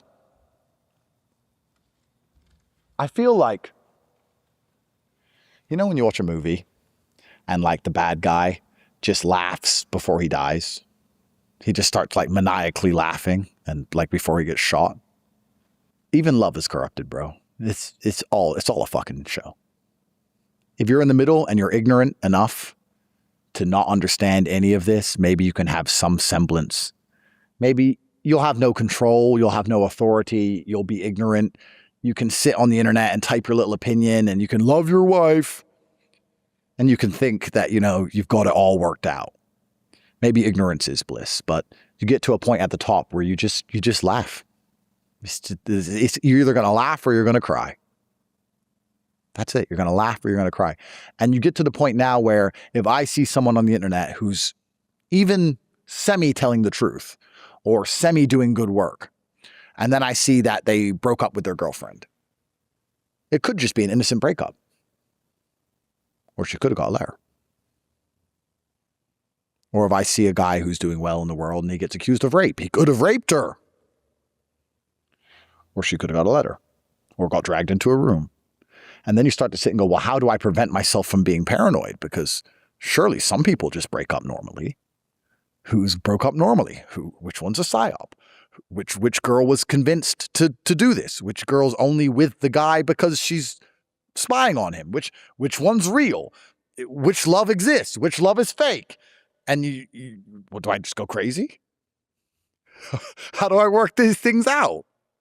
You know, like, I'm not going to name names, but I knew some very, very powerful people who were saying that, they were complaining that they couldn't get their job done. They were having a lot of problems with their wife.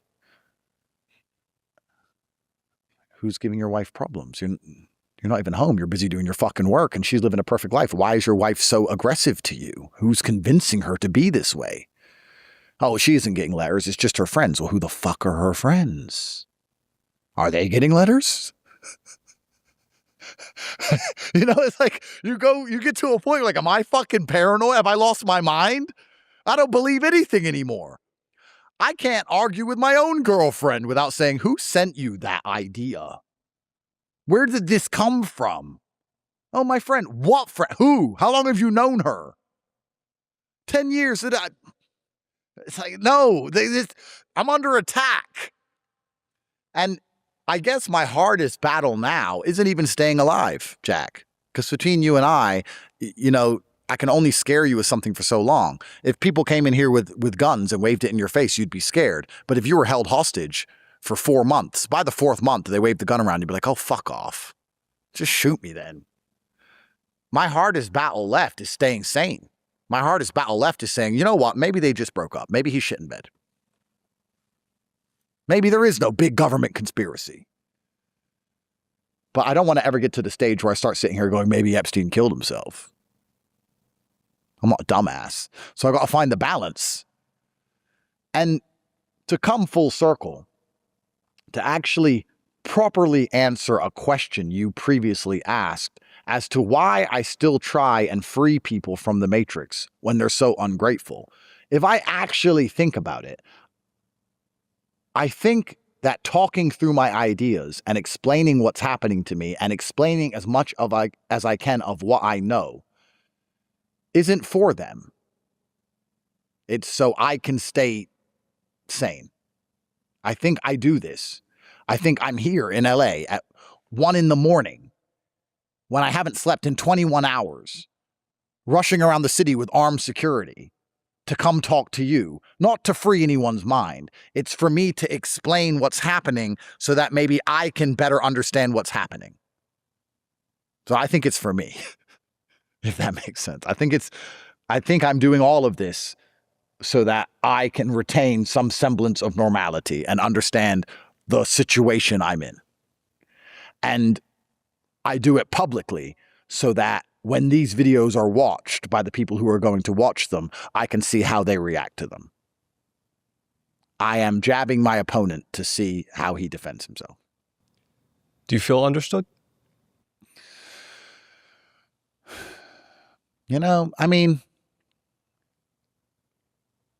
That's, I guess, one of the strangest things about it, because my girlfriends don't understand me. Like, they've seen it, but they don't have the cognition. They're women. They don't get, they've seen it and they know what I'm saying and they've seen it happen, but they don't get it. My mom doesn't get it. She's old. Kids don't get it. They're young. Like, who does get it? I'm just a guy with a normal life and all these people around me who need money and the normal things a man gives, and a car and a house, and I'm taking care of everyone. I have a company to run. I'm doing all these normal things. And then sometimes I'll sit and say, hey, this happened, or hey, look, they used the same phrase in this letter that they used in your letter. Do you have your letter? And the girl's just like, oh, yeah, yeah. Maybe. Like, I kind of feel like I give such a feeling of safety to the people around me that it's almost detrimental to me trying to explain to them the danger we're in. Like, they'll say to me, I'll say, they used the same phrase in this letter that they used in your letter. And this psyop is happening. The nightclub video is going viral and they're saying all this to me. And I've got court coming up on this date and all of this is going together. And they're going to try and lock me up for this and this and this and this. Yeah, but you're so smart and you're so strong. You've got it. Thanks. I don't have it. I'm fighting the fucking government. I'm fighting the United States government. I don't know which government. Am I British? Whatever. And it's like they have so much faith in me because they love me so much that they're trying to reassure me, but it actually frustrates me. They're like, oh, yeah, but you're going to do it. I'm like, oh, fuck off. You're useless. Fuck off. Like, they don't know what's going on. And I guess as a man, it's my job for them to not know what's going on. That's what a man says, right? If you're a man and you got your girl and things are in trouble, you say, don't worry, I got it. Don't worry. But I've done too good a job of that. So they're like, you've got it. I don't know if I have it, to be honest. It's an evolving situation. I'm not understood by a lot of people who I'm trying to protect. I'm the umbrella, so I'm just trying to keep everyone out of it. Tristan understands, of course. But besides Tristan and maybe the people at home, and only 10% of people who watch this will understand. Most people watching this are not going to get it. It's going to go over their heads. They're just going to sit there like fucking retards. Overestimation. Yeah. Most people are just not going to understand what I'm even talking about. So, no, I'm not understood. I'm understood. Let me ask you a question. Would you argue that most people want to feel understood? That's quite comforting, right? To feel understood. Do you know who understands me? Who? People who are doing it. The other team. People who are saying, just come over here. Look, they don't understand. We get it. And also we get things you don't yet get. There's so much about the world and how it all works. And maybe you can help us. That Jack Neel guy has got a pretty big podcast, You've met him a few times, Andrew. Maybe you can go do another one. Maybe you could say this. Maybe you could say that. Maybe you could go do a podcast with this beautiful young lady. Her name is Bonnie. You don't have to feel schizophrenic anymore, Andrew. Yeah, you don't have to be crazy anymore, Andrew, because everyone thinks you're crazy and that you sold out and that you're losing your mind. You don't sleep much and you can't work out what's true and what's false and you're worried about all these things and you only live one life and you're just sitting at home just trying to analyze every conversation. Every time a waiter brings you a drink, you're analyzing the conversation and you're watching his hands as he puts the coffee down to make sure he doesn't reach for anything, and you have security around you everywhere you go. And why do you want to live that way? For what? Who are you helping? What's the whole point of all of this? We understand you, Andrew. We understand. No one else is this paranoid. No one else with your fame and money seems to be so worried about these things. Why are you so worried about these things? Andrew, I have a gift for you if you want it. Do you promise it will not explode? Hopefully not. No, that's a bad thing to say. What do we have here? Ha ha. I'll just Year of the Snake. I'll say it briefly, yeah. I just do want to say thank you because... Wow. These are amazing. You and Candace both took a chance on me when I started this podcast. And you might not know this. I think it's probably the fastest growing podcast ever. Wow. Besides, maybe Fresh and Fit's pretty close. Yeah. There's this channel called Diary of a CEO, but I think it's the fastest. And yeah, everyone always asks me about you. Well, I mean, Fresh and Fit, obviously I know Fresh and Fit very well, but Diary of a CEO are not independent thinkers. They're told what to say and who to have. And so when it comes to Matrix free or Matrix resistant, if any of us are free, then you are the fastest. So congratulations, sir. These are amazing cigars as well. Thank you very much. This is, you've made my day. I'm going to enjoy. You can have one in here if you'd like. Nah, I'm okay. Not now. But thank you very, very much. Of course. Yeah. Yeah, amazing. Thanks. I know Tristan smokes cigarettes mostly. Yeah, but... he's got used to the habit in jail. You know Alex Ramosi, Tony Robbins, they did a podcast together recently. They were talking about this idea of when a man walks on the moon, he comes back home and he often becomes an addict. He becomes suicidal. Many of these people spiral, like many of the astronauts that went to the moon. Because they're chasing another high? It's just I've been to the top, So now what? Yeah.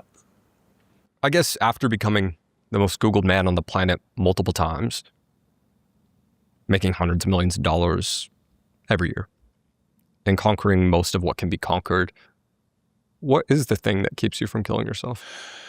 It's a good question. And I don't feel like my life is boring in any regard. I don't feel like I've peaked and I'm now living this bored, mundane life. I think boredom is what's so dangerous and destructive. If you sit at home and think, I'm never going to feel that high again. In fact, my problem is very much the opposite. My problem is that I feel too high all of the time. I have anxiety all of the time. I quit drinking 4 years ago, and everyone thinks I quit drinking because of Islam, but they don't understand that I quit drinking because you drink when you want action. And my life has so much action in the negative that I don't want action in the positive. For example, me coming into this podcast studio was nerve-wracking. me getting out of the car and making it into a building with nothing bad happening to me, I feel adrenaline. I lost my fight because I had so much adrenaline. I had like an adrenaline dump after the second round. I said to my coach, I feel weird. I have like some adrenaline dump. I don't know. I wanted to fight too much. It was the weirdest thing in the world. After the second round, I stopped punching. I just stopped punching. It was like fucking odd. I have so much adrenaline, so much anxiety that I can't think of a more blissful feeling than boredom. I would love to be bored. I would love to have gone to the moon and come back and be like, oh, life's boring now. I would love that. My dream day is a day where I just sit and nothing goes wrong and nothing happens and no one messages me and no one says anything to me and I'm just left bored. I really hope that day comes because I'm at the point where I can't go to a restaurant without being nervous as the car pulls up. That's where I am. So I'm on the fucking moon in my head because I can't go anywhere. I can't go to a club without an international incident. I can't go into a restaurant without worrying about getting fucking shot. I can't check my emails without expecting a problem. I can't land in a country without expecting an arrest. I flew here expecting to be arrested. This is the first time I flew to America since Ron DeSantis started his bullshit. All his bullshit he did, and I flew into Miami. I fly in. When the plane comes down, everyone's like, yay, we landed. I'm like, T, jail. Our last podcast, you guys got arrested like a couple days later. Well, Jack, let's hope it's not a pattern. Otherwise, we know what comes next. And then when I go to jail, I'm like, well, I hope they don't kill me in this cell. Hope I don't hang myself. I would never kill myself. If I hang myself, I got assassinated. So my life is a roller coaster. I understand the point, but I'm not fortunate enough to suffer from that consequence. I haven't been to the moon and come back home to a picket fence and a happy little life and I just sit there bored. That doesn't happen to me. I don't have that. I'm still on the moon, dodging bullets. How do you stay motivated to keep winning? Well, I have a responsibility to stay alive primarily for the people who need me. I think that's the reason they're trying to convince young men so heavily to not have kids, because when you have kids, you are prepared to defend your society and your home and your street and your town and your country to a different level than when you don't. If you don't have children, you can say, you know what, I'll move to Japan. America's done. I'm out of here. But when you have kids, you're like, my kids are in school, my kids have friends, this is the house they grew up in, this is my ancestral land, and I want my children to raise their children in this house. Kids are everything. What is the point of anything? What is cars? What are movies? What are podcasts? What are jets? Children are your future. Children are everything. Children are the reason you and I exist. They're our point on this planet. As biological organisms, our primary objective is to reproduce before we're gone. Kids are everything. So I can't die because my kids need me, which is why they don't want men to have kids, because then you're a problem for the system. They want you to stay childless and smoke weed and play video games and watch porn and believe the algorithm you read, because now you're subdued. So it doesn't matter what you know if you're not going to take action. It doesn't matter what you know as true and false because you're not going to act on either one. So who gives a fuck what you know? You're a nobody. So children are the primary reason. And the second reason is because I've been blessed with mental fortitude. And, 99% of people who complain about how I handle my situation, if they had been through what I've been through, would have killed themselves. 99% of people would have. People have killed themselves for far less. So 100%, there's a large percentage of people who would have just said, I can't take this anymore. It's never going to end. I'm going to top myself. Remember, the time I felt it the most, and I said this on PBD, so I'll say it again. The time I felt it the most was when I was on house arrest. I've been arrested by the Romanians twice. I've been charged with 21 crimes, and the Brits issued an extradition warrant. And I went to jail again for 24 hours, and the Romanian judge said that we're not going to send him to England until his Romanian case is finished.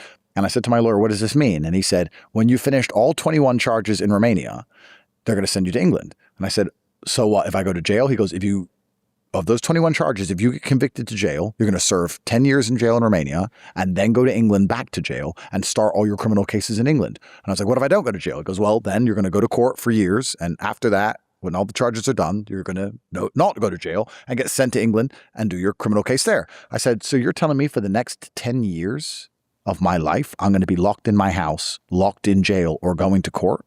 in 2 different countries, looking at 33 different crimes, 33 different legal cases for 10 years? And he goes, yeah.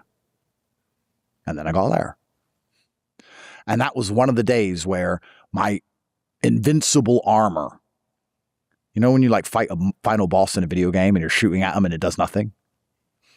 I went from 100% power down to maybe 99%. That day. Next day I was back. I'm too stubborn to kill myself. I'd rather kill them.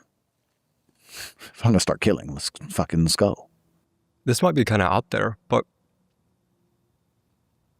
do you feel as though someone is monitoring your spiritual state? That's a great question. I think that's one of the reasons why they've tried so hard to make the women close to me leave me. Because I actually believe a woman's love is a shield in many ways. Although I just said they can be annoying and sometimes patronizing with their optimistic belief in your superhuman capabilities. When they believe you can defeat a government by yourself and it's going to be okay. That's true.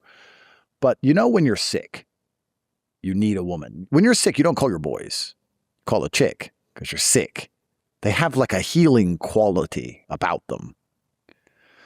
And I think that one of the greatest shields I have, in fact, I'm going to change that and say I know, is the love of the women who I know. Because I just said I wouldn't kill myself because of my children. Well, I have a whole bunch of baby mothers who have a whole bunch of kids and they all love me and they all adore me. It gives me power.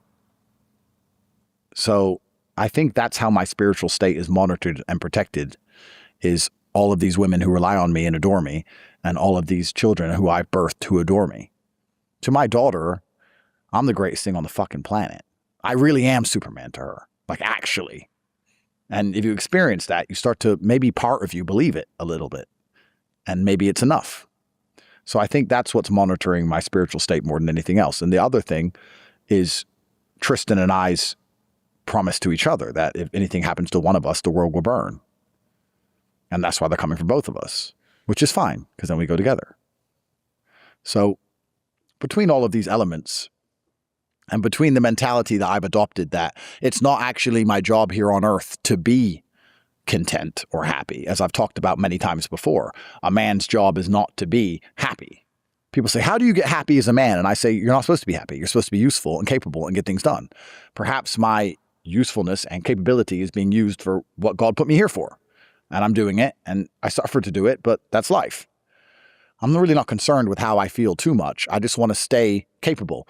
I'm not concerned with the fact that I might be paranoid because I don't want to feel paranoid. I don't care about the feeling. I just don't want to lose my ability to be competent and decipher reality in real time. I don't want to lose my edge. I want to stay able to do what I know I can do. I don't want to lose my capability more than I'm worried about how I feel. If you were to say to me, Andrew, you're going to feel 100 times worse, but you're going to know 100 times more, I'd take it. Really? Oh, 100%. I'd take it. It's like, good. Are there some parts of it that you feel as though you still don't know? I can't know everything. I know enough, but I can't know everything. I'm sure there's a lot I don't know, but I probably know enough. I would say maybe 50% of my puzzle is missing, but I can see what the picture is. And it's not too hard to fill in the gaps. And maybe they haven't confirmed it to me, but enough other things have happened. But everything I've said here on this podcast, I know for a fact. That nothing I've said in this podcast is in doubt. And I haven't said everything I know either. But I've gone too far to choose the ignorance is bliss path. I've gone way too far for that. I can't say, make me dumb and hide me from the truth and I'll feel happier. I've given up on the idea of happy long, long ago. Because if you're happy about something, you can be equally sad. I think I'm not sad and I'm not particularly happy. I without trying to sound juvenile or try to sound shallow or empty, I know this is going to sound crazy. By the time I've thought about all I need to think about, by the time I've avoided all the traps, by the time I've got done what I need to get done, I'm not happy or sad. I am busy. Like, are you happy or sad right now? You're doing a podcast. I'm busy. I'm busy. I don't know how else to explain it. I'm busy. How do you feel? I don't know. I'm busy. Me and my security, all our heads are on a fucking swivel, quickly in the car, next place. I'm busy. That's the only way I can explain it. So spiritually, I think I feel needed. And I think as long as a man feels needed, he's going to find what he needs to provide. Men need to feel needed. We want to feel wanted. We want women to want us. We want people to look up to us. We want to feel respected. We want people to know that we're providing for them, and we want to feel like they appreciate it. And I'm lucky enough to have a big enough life where hundreds of people need me. And that's enough to keep me trying. Right. That's something I was thinking about, was this idea of like reality TV for some reason has the highest moat in the next 10 years as far as content. Because it just seems as though AI is able to amalgamize education type content so well and like documentary type content so well. Like, do you have any thoughts on that specifically, that the info business content creation is going to be limited? I think it assumes that people didn't already have infinite access to information. People already have that. So I think that when people buy, if like pure information, yeah, tough. I think everything that comes around that, again, that's stakes. Like people know to, like you just recently lost weight, right? Mm. So people know they need to, whether you know anything about fitness, you know you need to stop eating shit and move more. Okay, great. Your version of eating shit and moving more will be different. But fundamentally, you have an idea that you do that. People still don't do it. Why? Because they don't have enough stakes, they don't have enough motivation around it. And so like there'll still be plenty of IRL and I would say human-based interventions that will still work to drive those stakes and drive that motivation for people. You said the richest you ever felt in your life was when you and Layla hit your first $100,000. Mm-hmm. You've since talked about a goal that you have where you want to help 100,000 young men make $100,000. I think that's small. I think we'll do a lot more than that, but yeah. We might have already done that. I'm being real. The difficulty is, how do you measure it, right? If I were to give a meal to every person, I give a meal, you check a name off, and that's it, right? You can ship them out, and it's done. If I have to teach someone to do something, and then have to have them make money, and then have a way to know that they've reached past this point, like when I announced that, I've gotten so many DMs of people like, dude, I'm one of those people. I made $1 million because of you. I made $10 million because of you. I'm one of those people. Oh, appreciate it, man. Awesome. Thanks, man. I'm glad to hear that. That's cool, man. Like, I mean, school is 27 million users. So 100,000 is like a rounding error. I think we'll do a lot more than that. I have a lot of other things in the works too that'll come by the end of this year that'll make that more evident. But yeah, I mean, I meant what I said. I think that in order to change the world, you have to start with changing a generation. I don't think old generations change. So you have to start younger. And I think that the best system we have right now is capitalism. It is flawed. It is just the best flawed system we have. And so in order to get people to buy into something, you need them to be reinforced by it. So they have to have a good outcome as a result of it. And so I think all you have to do is look at every other country that has not had this system and look at their outcomes over a longer period of time to be like, okay, well, that system doesn't work. And to think that it somehow is going to, like, this time it'll be different is ridiculous. It's like the abusive husband and the wife, and then, you know, he hits her and he says, I'm sorry, it'll be different next time. It's like, no, man, that's the pattern. And so we don't need to like wait for a dictator to take over to know that that's how it's going to end. And so I'm a big believer in free markets, and I'm willing to deal with the downside consequences of free markets because I see them as superior problems to the downsides of communism, socialism, and dictatorship, which are not necessarily all the same, but often. I like that a lot. I mean, if money exists, it would make sense to me, at least, that capitalism is the best system. What is capitalism? It is a system that allocates capital most efficiently. So it would make sense that it is the best at generating it. I know this is something you've probably been asked before, but things are so different now. If you had to go from $0 to $100,000 in the next 3 months, how would you do it? Maybe if you could break it down for me in 5 steps. Sure. So 100,000 total, or 100,000 a month, or 10,000 a month? 100,000 total in 3 months. No employees, just you. But it's not me though, right? It's my skills, but not me. Yeah. Okay. That makes sense. Right. And you can't post content. And I have no network, and I have no connections, and I have no any of that. I don't have my phone with me. You can use Claude. I So when you are starting out, you want every customer to be worth it. And so I think one of the mistakes that happens when people are earlier is they don't sell expensive enough stuff. And so like if it's very hard for you to get a customer, then you better make sure that customer is worth it, which means instead of thinking about scalability, we think about how basically potential money made from every person is what you want to maximize. And so that means that potential value created has to be maximized, which means that we might do unscalable things in the short term in order to generate cash flow. And so I'll give you an analogy and then I'll give you the steps, but or not an analogy, a story. But when I started my first gym, I did personal training with one client, and that client came 90 minutes a day, 5 days a week, which is a super client. And I ended up making, I think it was like $4,000 or $5,000 a month in total from that one client. And that client and that model of me just doing one-on-one like that obviously doesn't scale. But I was running my gym, the business, all around that. And the gym, I would just take the cash and basically reinvest in more equipment, or I'd spend more on ads to get more people in, whatever it was. But like I lived on the $5,000 a month that I was getting from the personal training client.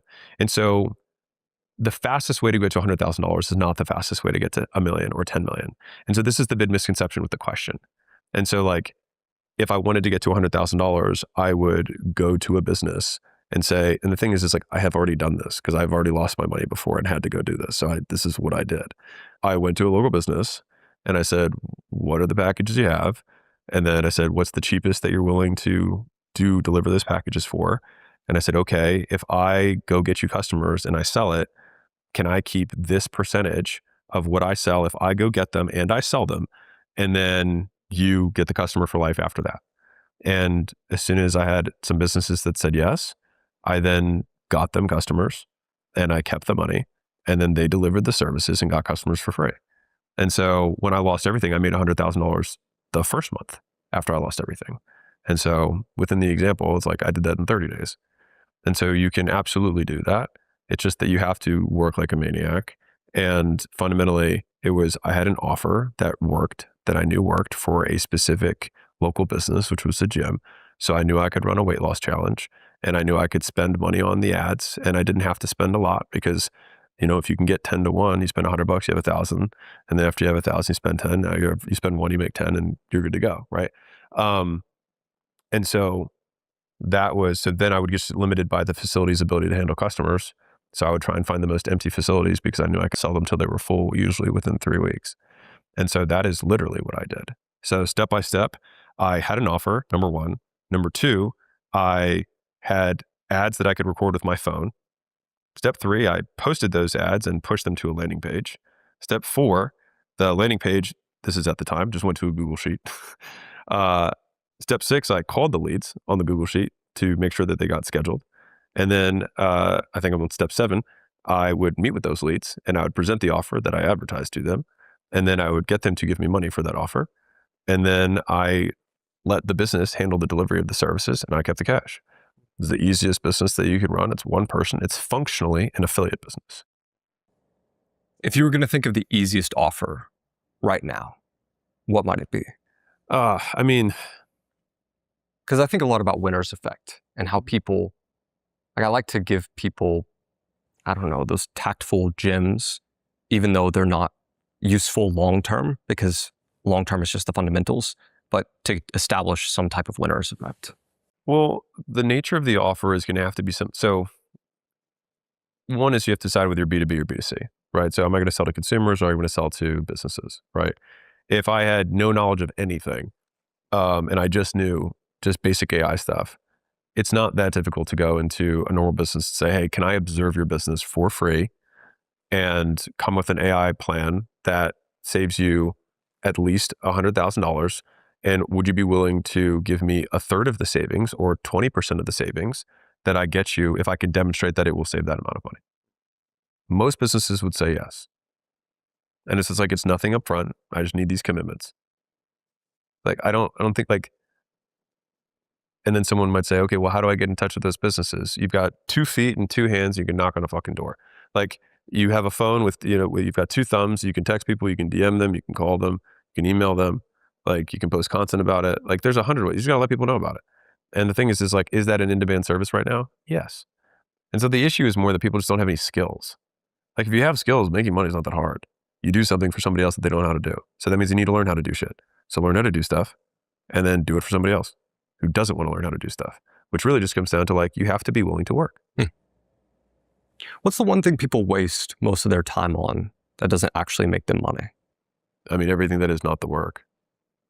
Like I have one plaque on my wall. It says focus is subtraction. Like everything that is not the thing is a distraction. So if we define commitment as the elimination of alternatives, people are not committed. And so the most focused person in the world, most focused video game player in the world would not eat, would not sleep, would not drink water. They would only play video games, and anything that is not video games would then be less focused. So if you drink water, you're less focused than the guy that plays 100%. Now, is that sustainable? No, but for the period of time that person was playing, that person would be the more focused person. And so there are a very small number of activities that generate money. And most of everything else is just noise. Like you have to let people know that you exist. You have to make them an offer that solves a specific problem in exchange for money. You have to get agreement from them and you have to exchange money for services. And then you have to deliver that product or service to them. Like I don't know what else there is. Like, I don't know how it gets that complicated. Like, that's it. And people I think really what it is like people get paralyzed by trying to pick perfectly. They try to think like, I want to have the perfect business. Well, like unless you're Bezos or Zuck, who actually started their first business and are still in their first business as a gazillion-dollar company, the vast majority of entrepreneurs that I know, your first business is not your last business. It is your first stepping stone. And so I just try to get people to concentrate on get a stranger to give you money to do something or for something that you make for them. That's it. Like that's all of business. It's literally just accepting money from a stranger. So you need a way to process money. You need an LLC if you want to use credit cards. You can do it for cash and not have any of that shit. Like I struggle with the question because I'm like, what part are we missing here? And I think it's because there's so many people saying a lot of words that they don't understand and confusing a large percentage of people. It's like, well, you have to start with a morning routine. It's like, bro, you don't need to do any of that. You need to let somebody know that you can do something for them and ask them if they want you to do it for them for money. And then do it. I don't really have a... Dude, but like, it sounds about right, yeah. Yes, I mean, a lot of it gets for distracting. me, I think about like my business because I know it's not the typical business, but I think people focus on similar things. Like with my business, I sell to advertisers, right? Mm-hmm. And a majority of my time is spent on building the product to sell to them in a way, which is the content, and building like, oh, this is the data, this is the data, this is the data, here it is. Yeah. And we spend so little time on selling because it's so important to present the good data. So how do you go about selling it? Let's do this. How do you go about selling it right now? Reach out to every single person at the company I want to sell to, set up a call with them, show them the data. You run ads on your podcast, right? You don't do any ads, but how do you make money right now? Just ad revenue? You meant, I thought you meant like advertising the podcast. Yeah, we do a bunch of ads. Yeah. Can I give you a little trick? Run an ad for yourself. After this, say, hey, by the way, if you are enjoying this podcast and you would like your business and an offer towards whatever products and service you have, I have this available. We get this many views per month, and this is our demo. Reach out to me here. Would love to connect. Fair play. You sell media. Use it. You already have it. Right. You have something that's free. You don't have to spend money on ads. You can literally just advertise on your own platform. Right. Yeah. You can advertise to people who want to... 1 million to 5 million from that one. What else we got? Why is it so important to build a data-centric business in the age of AI? Well, you can't have AI without a data layer first, because like AI is trained off of data. And so if you want to have a unique mode in some way to a business and not be, obviously like the frontier models are all trained on all of the free available information. And so in order to have any kind of edge on those models, you need to have proprietary information. You have to have data sets that they don't have access to, or that they don't have like, call it clones or similar data sets. Because if you have a unique data set, but it creates the same outcomes as a different data set that is not the same as yours, it actually does not have the same edge. And so you need to have unique data. That's if you wanted to have some sort of AI, call it product as a thing that you would sell. If you want just to use AI within the business, which I think is 95 or 99% of businesses out there. It's more in order to have, let me zoom out. If I wanted to have an employee come in, right, and do a job, I would have to train the employee on that job. In order to train the employee, I would have to document steps to doing the right behaviors. The documentation of those steps and the when done right, it looks like this. That is all data. And so the more documentation you have around the processes you have in the business, which is what are the inputs and what are the outputs, and what is basically the manufacturing process step by step that takes inputs and turns it into outputs, and how do we know output is good versus bad, which fundamentally is just reinforcement training, which works for humans and works for machines. We need to have that so that we can get the most out of the tools. That is all. Like, it's just so that you can get more out of the AI versus having a generic out of the box AI. We have this is how Jack likes to run the AI. Do you record yourself like all the time? Not all the time. I would say that I record myself. I mean, I don't record myself. I have a team that records me technically. And yeah, when I do stuff, I record it. I was just thinking like every single meeting, every single conversation I have with people, just documented data turned into the model. I think that so if you think about like the digital world and the real world as two different places. So if you have a Zoom call, emails, everything that's digital is almost already pretty recorded. So your emails are already recorded, your Slack messages are already recorded. The only thing you have to add is for your meetings, your Zoom meetings, those get recorded and transcribed. If you do that, especially if you're a remote business, almost all your interactions are already recorded. So that's not that difficult to have access to. When you have an IRL business, you have to have more effort that goes into the recording. That being said, I think a lot of times the data can be a little bit richer. But yeah, so I would say that if I'm interacting with customers, then it is recorded. If I'm interacting with my team, it is recorded. If I'm not doing either of those things, I'm hanging out, not with a camera on me. What's the real reason most businesses die? I think it depends on how we define businesses dying. Because most businesses die because the entrepreneur quits. Because if the entrepreneur doesn't quit, then it's very common for businesses to evolve and change models and change structures and change pricing. I can't remember, but it's, there's a number of examples of like, I want to say it was like Mitsubishi or Samsung. It might be Samsung, like started as something completely different from like electronics, but it started there and it just has continued to evolve. And so I think it depends on how we define businesses dying. If we say like, this is bankrupt, it's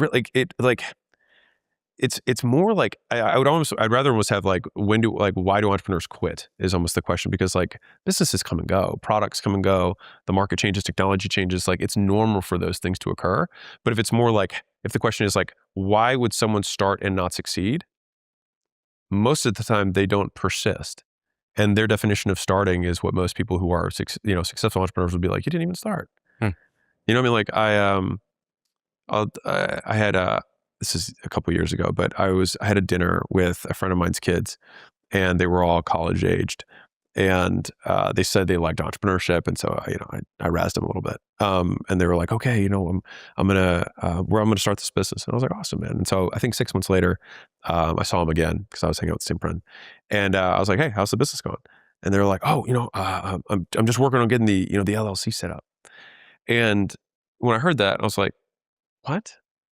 Like the LLC? I was like, that's like 30 minutes, man, tops. Like go online, go on LegalZoom, go on whatever the hell you want. Like it's all automated. And then like take the LLC, start a bank account. Like, okay, now what? Like that's Saturday. What else did you do for the last 6 months? Nothing. And so it's like the vast majority of business owners fail before they start because they never start to begin with, which is why I think courage is such an important thing. Like you have to start. And a lot of times it's like a lot of newer entrepreneurs convince themselves they did more work than they really did because they sat in front of a computer and messed around. But like, did you figure out something to sell? Did you let people know about it? Did you ask them for money to do it? Where do you fail there? Like, and if you have a service business, which is 78% of the US at least, you can always collapse a service business down to just the person who started it.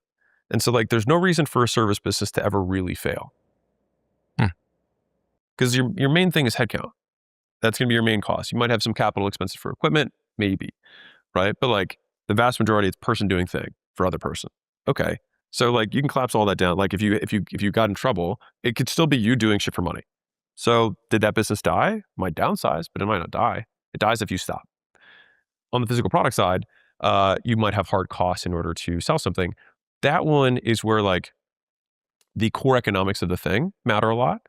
And so it's like we have to sell it for not just a profit, but enough profit to fund the rest of the business and growth. And that's where pricing can become obviously really important, and brand and distribution, things like that. But that's a little bit further down the road, and that's not really why most people fail. Right. Most people just give up because, to be honest, like I don't even know that many people who have failed at business. Realistically, I don't. I know people who've changed businesses many times over the years, but like maybe people don't really give up. Most people just don't start.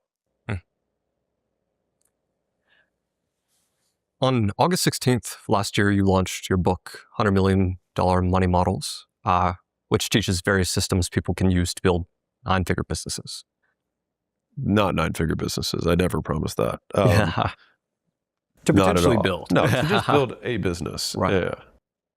What's the smartest thing you did when you launched your book that almost no one talked about? We added 70,000 users to school in a weekend. How? See, no one talked about it. Pretty chill.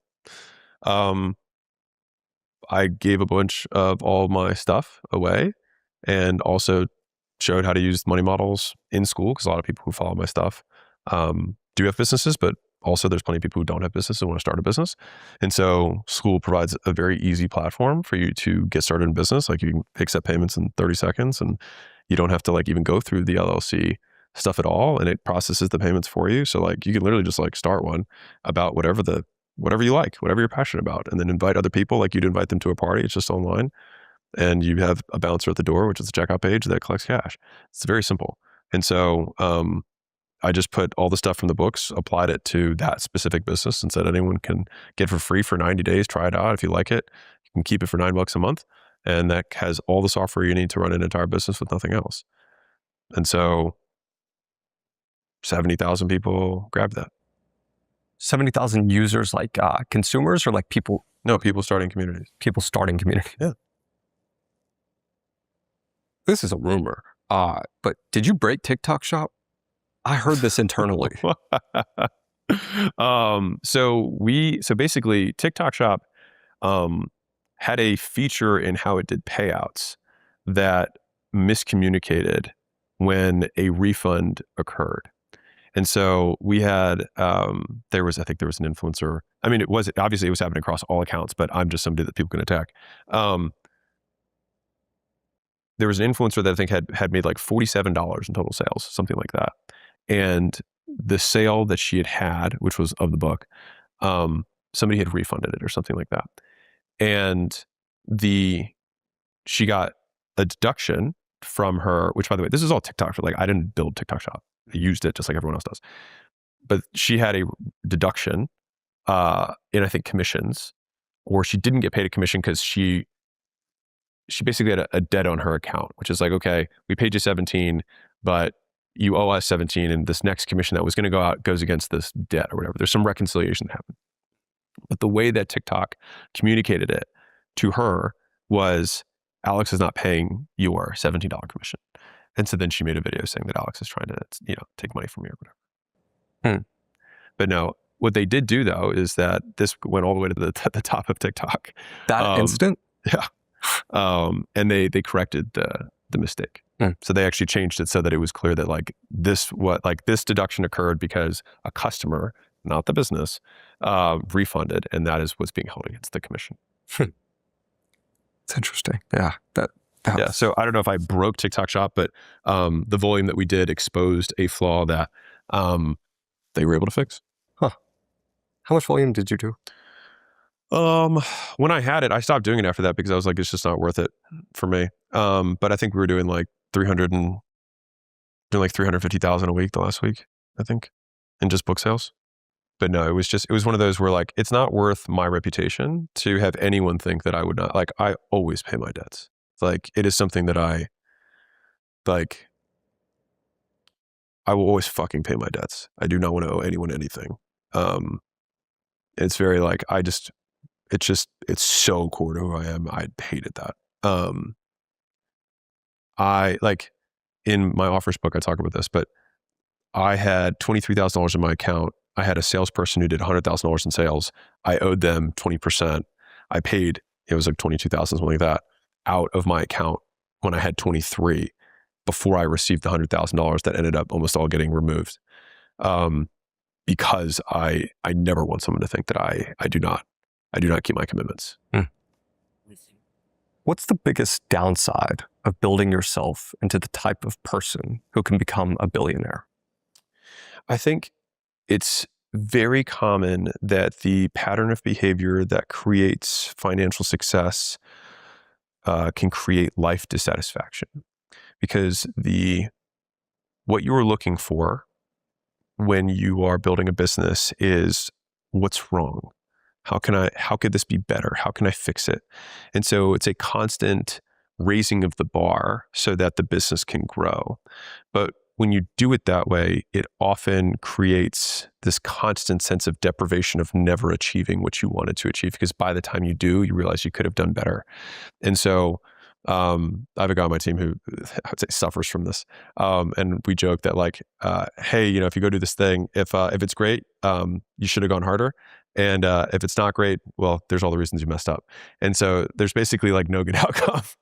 But I think that's just a big part of it. And I think it's learning when to use that pattern of behavior and when not to. And so it's like, what conditions is this pattern useful, and what conditions is it hurtful? It's just hard. Do you think you should ever meet your heroes? Why would you not want to meet your heroes? Dissatisfaction, like you have an expectation of what someone is. So would the question be, would I rather live in a dream world than reality? Yes. No. I live here, and more information about reality will always help me better understand reality, which is where I live. I can understand. This is fundamentally the question of The Matrix, which is, my favorite movie. Cypher decides to unplug and wants to go back to the dream world. I think it's very difficult to know that there is reality and decide or opt out. I think some people do, though. And I also put no moral judgment on that. If you want to keep living in a dream world, go for it. It's just not, for me, it has not been what has proven useful. Like if you live in a dream world, you are constantly surprised because your model for predicting how reality will work is flawed. Do you feel as though there's like an opposite of that? Because I think a lot of people live in this optimistic dream world, like I'm the best, I'm a 10 out of 10, I'm going to make $1 million. But there's also people that are like, never enough, never going to be rich, it's never like going to hit. Like, are there two sides of the same coin and there's reality in the middle and you constantly try to adjust to that? I think it's more, what do you want to have happen? And then what actions do you need to take in order to make that happen? If you saying you live in a dream world makes it more likely that you take actions that align with what you want to have happen, then do that. If you living in what you call base reality, these are super vague terms, but if that's what, we say, I want to understand truth so that by understanding that, I will take better steps towards getting what I want, then you should do that. But at the end of the day, the only thing that will matter is what actions you take and whether those actions have high likelihood of getting what you want. I think that they are less likely to get what you want if you do not have a model of the world that is accurate. Would you want to win the lottery? Really interesting question. I do have the answer to that.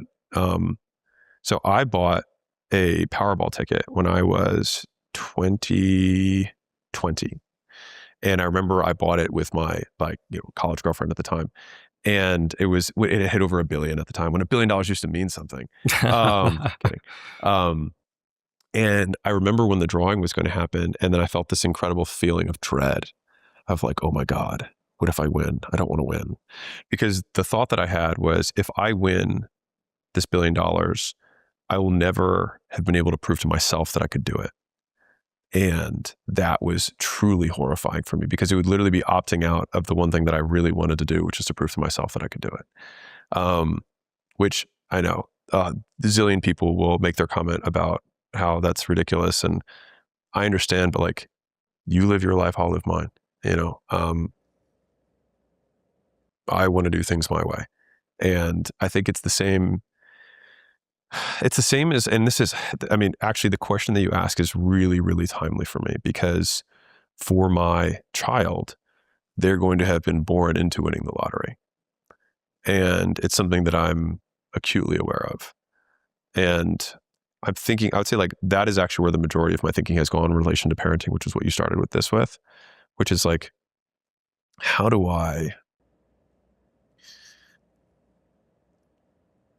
give them the opportunity to feel as though, hey, they have earned their place when they already are born into just such extreme material, situation success. And so that's something that I'm thinking a lot about. How am I going to manage this? Are we also going to change our lifestyle so that they have a more realistic world? Because I think that also a large degree of like why people who are born into wealth, I don't succeed as much, is because their view of reality is actually not accurate. And so like the vast majority of millionaires are self-made, not inherited. And I think it's because they have a better view of base reality. If you're born into wealth, you think the world is different than it is. And so you act as though the entire world is like you, and it is not. And so I think it's like people who have traversed worlds have the most accurate view. They see heaven and hell together as one thing. And they're like, okay, these are the different conditions that exist, and I need to be able to navigate all of them. And so that's what I'd say like what I'm thinking a little bit about. And also, if I have a son, trying to make sure that he doesn't feel like he has to beat me to be worthy, and making sure that he would know that I am proud of his effort above all. And that, to be fair, it means I'll still have super fucking high standards for effort, but that is how he wins in my eyes, and shows courage and shows persistence and consistency and things like that. Those are the things that I'm thinking about right now. But to loop around to the original question, that is why I don't want to win the lottery. And it's also, I think, a bit of a worldview question, because if we see life as the path we take and who we become along that path, then it's like saying, would you like to have a video game and as soon as you open the game, it says you won? That would be a bad game. And so it's like saying, do you not want to play anymore? That being said, in my current condition, if I were to win the lottery, I already have the credibility that I can build things and I know how to make money and all that stuff. And so it would really just act like just a lump sum, call it loan that I don't have to pay back from the universe for me to just like move, 5 years forward, which would be nice, which I'm totally fine with. But at that moment, when I didn't have it and I didn't have the proof, I didn't want it. Now I'm fine. So anyone wants to hand me $1 billion, you're welcome to, in cash, totally good with it. But it was just because it serves a different objective now, and it doesn't prevent me from walking the path that I have to walk to get here. Because the person who wins the lottery, who has nothing, is very unlikely to have the skills. Like there's a magic card that I have. It's my favorite magic card of all time. It's called Burning Wish. And said, they wish for a weapon, but not for the skill to wield it. And so like just getting $1 billion, that's why whatever it is, 80% or whatever of lottery winners have lost all the money by 5 years or something. It's because like, it's just potential. But if you don't have the skill to wield it, it's nothing. I want to touch back on something you said a moment ago. You grew up with a dad that pushed you hard. You said the moment your dad was proudest of you was when you were your saddest. Yeah. How do you make sure your child's happiest moments are also your proudest ones? I would say that I would reject the premise just because it assumes that must happen or should happen. And I don't necessarily subscribe to that. But because this is what I was saying at the beginning, like all of this hinges on what do we define a successful parent as and what do we define a successful child as. If a successful parent means that they have a happy child, then that is one definition. If a successful parent is a useful child that contributes to society, that is another definition. Those are not mutually exclusive, but can be. And so I think it all that's why I'm saying like that is what I'm thinking the most about right now. It's like, how do I define success in each of these roles? Because I think once that's clear, at least clear for me, and people for sure disagree on whatever I come on because they'll have their own permutation, which I would say by all means live your life. Then I'll try and optimize towards that.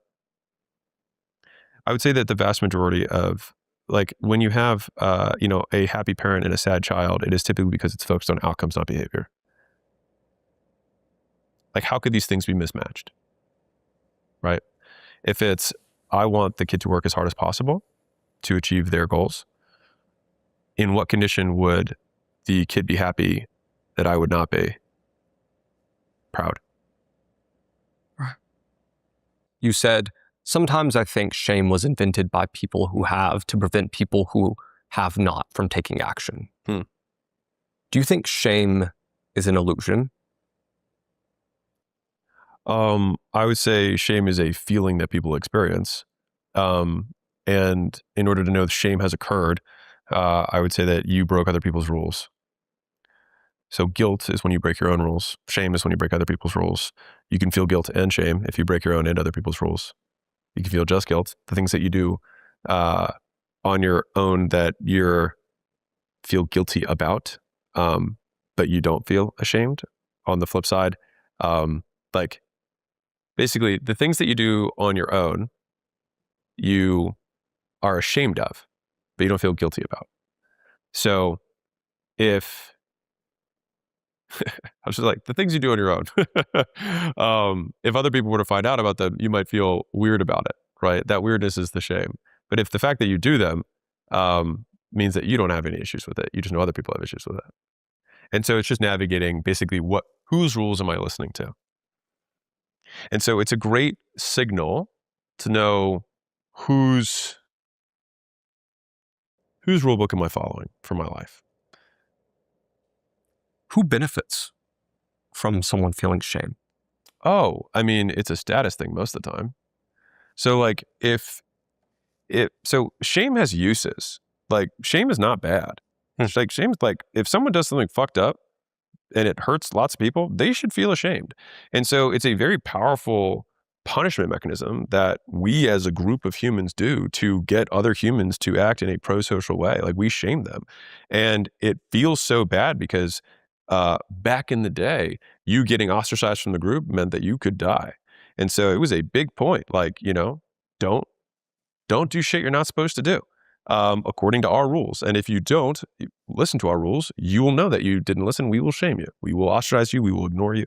We will say bad things to you, about you, and you will no longer have access to the resources that we have. So I think shame absolutely has a purpose. The difficulty people have now is that like the stakes are different. It's not about life and death, but it still feels the same.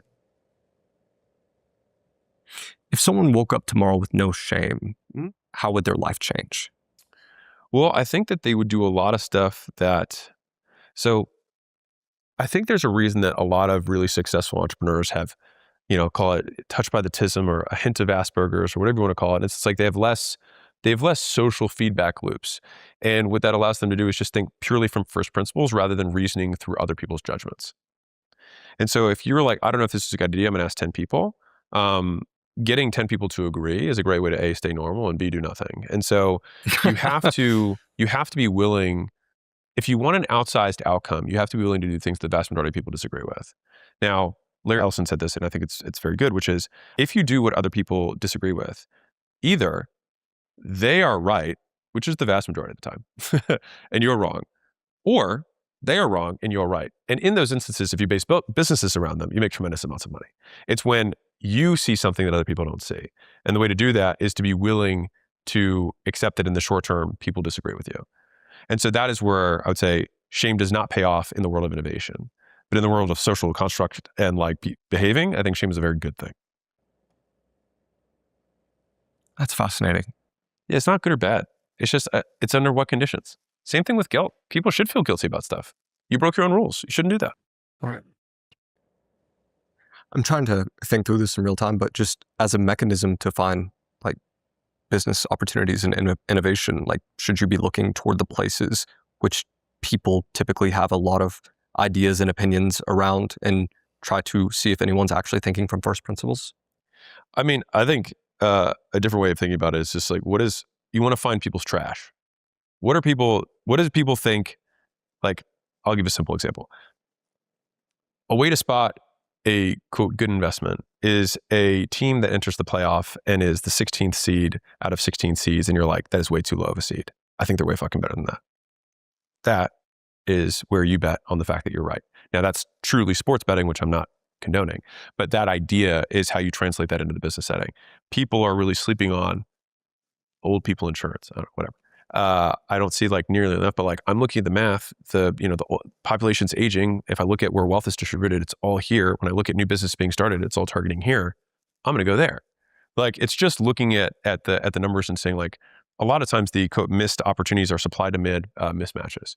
So where is there significantly more demand? How many more people want this thing versus how many people are supplying that thing? And looking at those. So like, why are peptides exploding? Okay. Why is med spa still a great business to get into? Because there's still more demand than there is supply. And the people who have demand are getting older and need it more and have all the money. Right. But I think I want to just make this one point for anyone who's listening, especially the younger part of your audience. You do not need to have something that is brand new. Like 99% of businesses are just businesses that already exist that you just you could literally just do the same and make money. And if you do better, you'll make a lot of money. It's like, if you want to have a multi-billion-dollar or trillion-dollar outcome, yes, you'll need to do something that's truly net new. That being said, those things typically cost a lot of money up front, which means you have to get into the raising capital game. There's nothing wrong with that. It's just a different way to play the game. That is how the truly de novo ideas can sometimes come to be, but I think that's very limiting. So like, I took an entrepreneurship class in college, and I remember it was like everybody had to come up with a business plan, and like almost all the business plans were like inventions, like almost all of them. And what's wild is that like, that's not like, if we were to take a random slice of the United States economy, the vast majority of businesses are not inventions. They're just like mowing your lawn, cleaning your clothes, like, selling cars, selling insurance. It's like, what are the things that people like? The easiest way to look at like what opportunities exist, especially for customers who are like you, is just look at your credit card statement. Look at everything you spend money on. You are the customer. It's like, are any of these things are things that I'm interested in or think that I could do? Great. Maybe I can start there. And a lot of those businesses don't necessarily require a lot of startup capital to get going. You have a weed whacker. All right. Save a little bit of money and you get a weed whacker. It's not like you don't have to start really big. I think that there's this fallacy of the perfect pick that like the one business you start is the one that you're going to have the rest of your life. And that's just not the case. You're going to learn how to market. You're going to learn how to sell. You're going to learn how to deliver. You're going to learn how to hire. You're going to learn how to fire. You're going to have to learn how to train. There's all these skills that happen, even at a small local business, that then you can translate to a much better opportunity when you have a little bit more foresight, a little bit more capital, and then you can take bigger bets.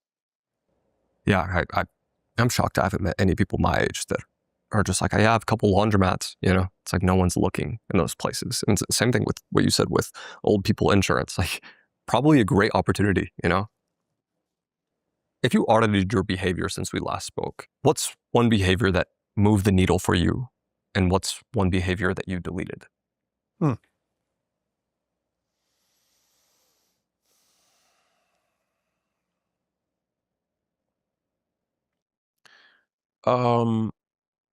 Thinking about what I've deleted. I'll start with what we've added. We've fully incorporated AI into our content creation and media as a business. And so our content output has probably doubled, maybe more. You guys would know. More than doubled in terms of total posts. Yeah, maybe tripled with same headcount. So I'd say that's moved the needle. Doubled is big. How many pieces of content? It's a lot. It is a lot. It is a tremendous amount. Hundreds a day, thousands? It's not thousands a day. It's at least 100 a day for sure. Yeah, it's over 1,000 pieces a week. Yeah, do more, Jack. So that's only possible because of AI. With the head count that we have. From a deletion perspective, it's less that I think I've deleted things and more that I've automated away tasks that I was doing before. Right. And so like, there are things that I was doing a year ago that I no longer do that are still getting done. Is there any like one tactical thing about AI, Claude in general, that you see people doing wrong? Like something you learned recently? I think people use AI to do dumb things very fast. So like, it still doesn't like, because at least for now, the models are very agreement biased. So they just agree with whatever you're saying most of the time. I think people just like get their cockamamie ideas confirmed. And so then they just take lots of wrong action. And so it's basically just because AI says it's a good idea, doesn't mean it's a good idea. Right. And so there's still judgment that's required today, at least, to make good calls.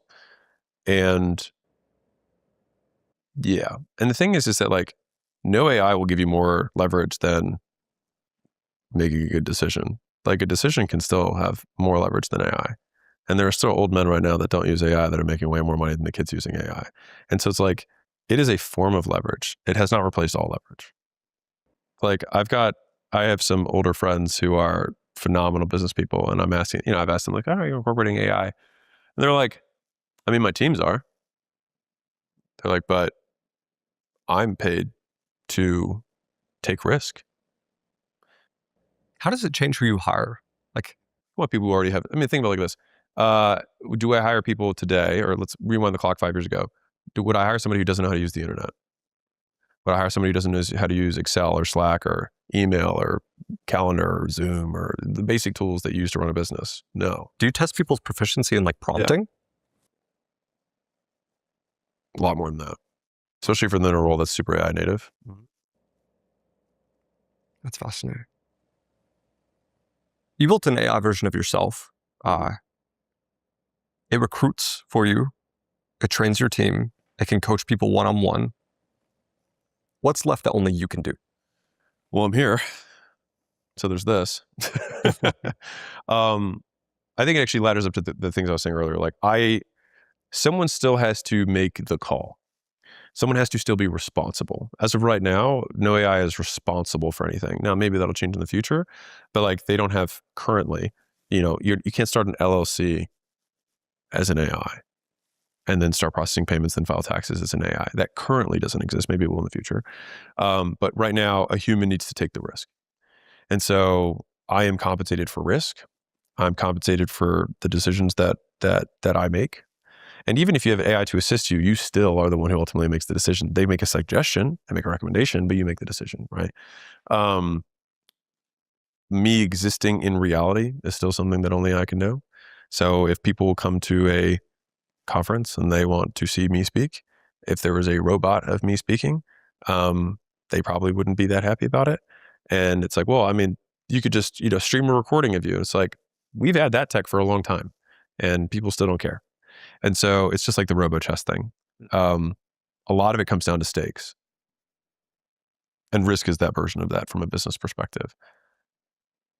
But yeah, there's a world where I could have an AI doing my live streams for me, answering questions the way that I would. But I still think part of it requires some level of, I don't know if the audience would be happy about that. Like, are you just going to hop on a live stream of an AI, Alex? I don't know. I don't know if I would.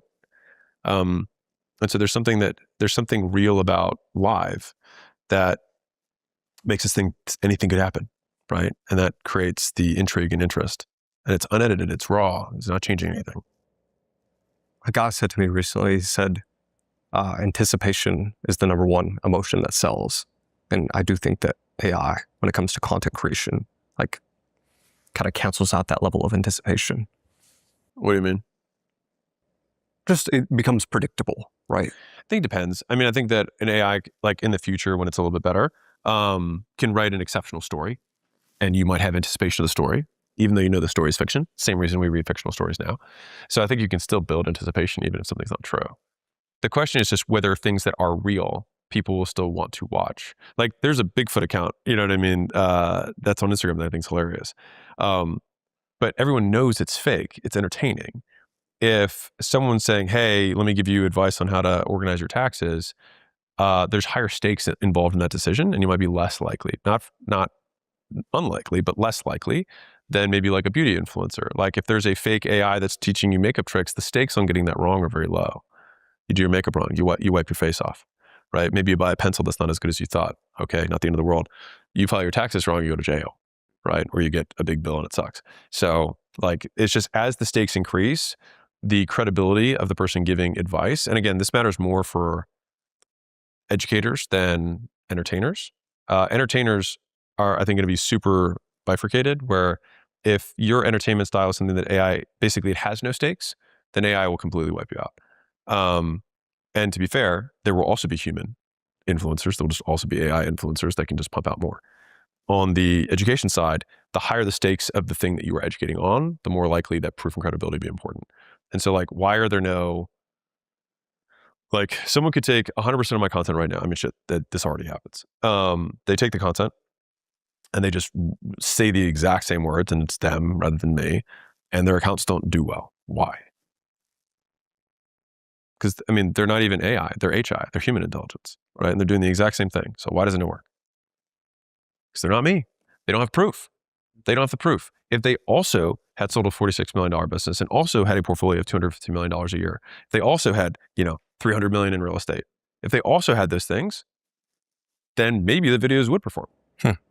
But the first question that anyone asks when they're before you even want to risk the time capital to invest in consuming content, you ask the question, why should I listen to you? And an AI will not have the answer to that for the higher stakes things in the short term. And as far as implementing stakes, like what variables can you play with to implement stakes into content? Which is cost, right? So if you think about content, this is funny that we're going this direction, but people will consume content that's a good deal. So if I do 100 dates in 12 minutes, that's taking a full season of The Bachelor and putting it in 12 minutes. That's a good deal. It's a good return on your time. If I do 10,000 phone calls and I compress my learnings from 10,000 phone calls, that I document me doing those calls, and I say, these are the 3 things I learned. And it's like, imagine I had a time warp camera and I show myself and it has a little counter of all the calls I do while I'm doing it. And at the end, I say, I learned these 3 things. I'll do it again tomorrow. That content would perform because they're getting a day's worth of value compressed into a few seconds, or at least their perception of that. And so that happens all the way up, which is like, okay, I built a business over this period of time, all these years. These are the lessons that I've learned. I think one of my top 5 videos is just like 13 years of business lessons in like an hour or whatever it is, right? And so it's just like people want compressions of time. And so it usually comes down to time. Money is another version, is a tradable asset for time. So if you can save someone money, you can save someone time, you can save someone risk. They're trying to get a deal. That's fascinating. You've talked about that concept, I believe. Maybe it wasn't you, just that money is like units of human energy. Yeah, it's compressed time.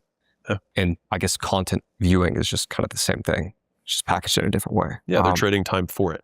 I think you might reject the premise, but if you've built everything around being useful, so maybe entertain this exercise with me. Okay. So if it's all handled, Layla's set, your child's happy, the mission's done, the legacy's secure, and there's nothing less that needs you, is there anything you still want? I think that assumes that I can no longer be useful. And I don't think that's true. At the most basic level, let's say all those things are true. Can I help someone across the street? Right. Then I can provide value. Like all we do is do that with just a lot more leverage. So you can serve soup at a soup kitchen or you can build 1 million soup kitchens.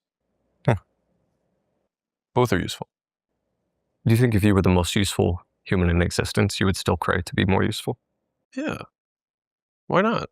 Why would I not want to help more people if I could help more people? Is there any part of your life that can't be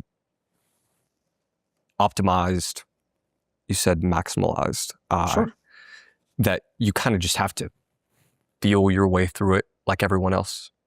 I should say, like, what is a relatable component of my life? I'll do two different extremes. So one answer is like, I go to the gym and I train hard and I train often. Not much of that is documented. And that is mostly because I just want to be present training. It's one of the few things that I just truly enjoy for the sake of doing it. And like we had an idea for a show a couple of years ago called, Between Sets. And maybe I'll do something like that in the future, because usually it's like between sets where I actually do a lot of my best thinking, because you're fully present. And I think the reason I've always been attracted to lifting weights in general, especially like heavier weights, is that like it's a forcing function for focus. Like if you have an amount of weight that if you drop it, you die, you have to be present. And I think that is why I've always loved training so much. And so, yeah, there's no, like from an optimization perspective, it would make a lot more sense for me to record content during that time period, because, it's modeling a behavior that I think a lot of people would like. I'm actually pretty good at it. And it's me demonstrating expertise in something. Like all of these things would be good for the brand. I just don't, because I honestly just enjoy it so much. Maybe in the future I'll peel off a couple days a month that I train, and, I'll have a camera there and whatnot. But I like it the way it is. So that's like an example of quote, being inefficient, and that's purely for enjoyment. On the the relatability side, yeah, but like I get indigestion sometimes. I get pains and aches like everyone else does. Traffic hits me the same as it does everybody else. Like, yeah. I mean, I don't know if that one was what you're looking for, but I live like everyone else does. I mean, there are daily inconveniences that have been removed to the degree that I can, but there are some things that, maybe I should take a helicopter home. I don't know. It's still going to take me time to travel. Like there's something, but like it's also like I don't really see it as like a negative. Like I'll give you a different example. Like when Layla and I were dating, I was driving, we were talking about something, and I missed an exit. And she was like, that was the exit. And I was like, great, we get more time to hang, And so it's like, does it have to be a bad thing? These inconveniences that we deal with? I don't know. Layla said before that when you two went out on your first date for frozen yogurt, her tattoo was visible on her back. She implied maybe you weren't the biggest fan. I'm guessing you've been able to move past that. We were married, so yeah. If you absolutely had to, though, what tattoo would you get? Oh, I don't know. There was one tattoo that I considered when I was 21, 22. When I set the Maryland state record, junior state record for, I think it was bench and squat, something like that. It's sad to even, I don't remember which one it was. It's Googleable. I thought about getting like a USAPL, the logo, which is like a cool kind of like abstract half barbell, like here. And then I just said, all right, well, I'll give myself a year. And if in 1 year I still want it, I'll get it. And a year later, I didn't want it. So I didn't get it. And then that was pretty much like the end of my tattooism, or like desire to have a tattoo. Right. You once quoted Idris Elba. Yeah. Saying men fall in love with what they see, women fall in love with what they hear, which is why women wear makeup and men lie. Mm-hmm. What do you think makes a man feel addicted to a woman? Like, what's the one behavior that makes men fall in love with women that has nothing to do with looks?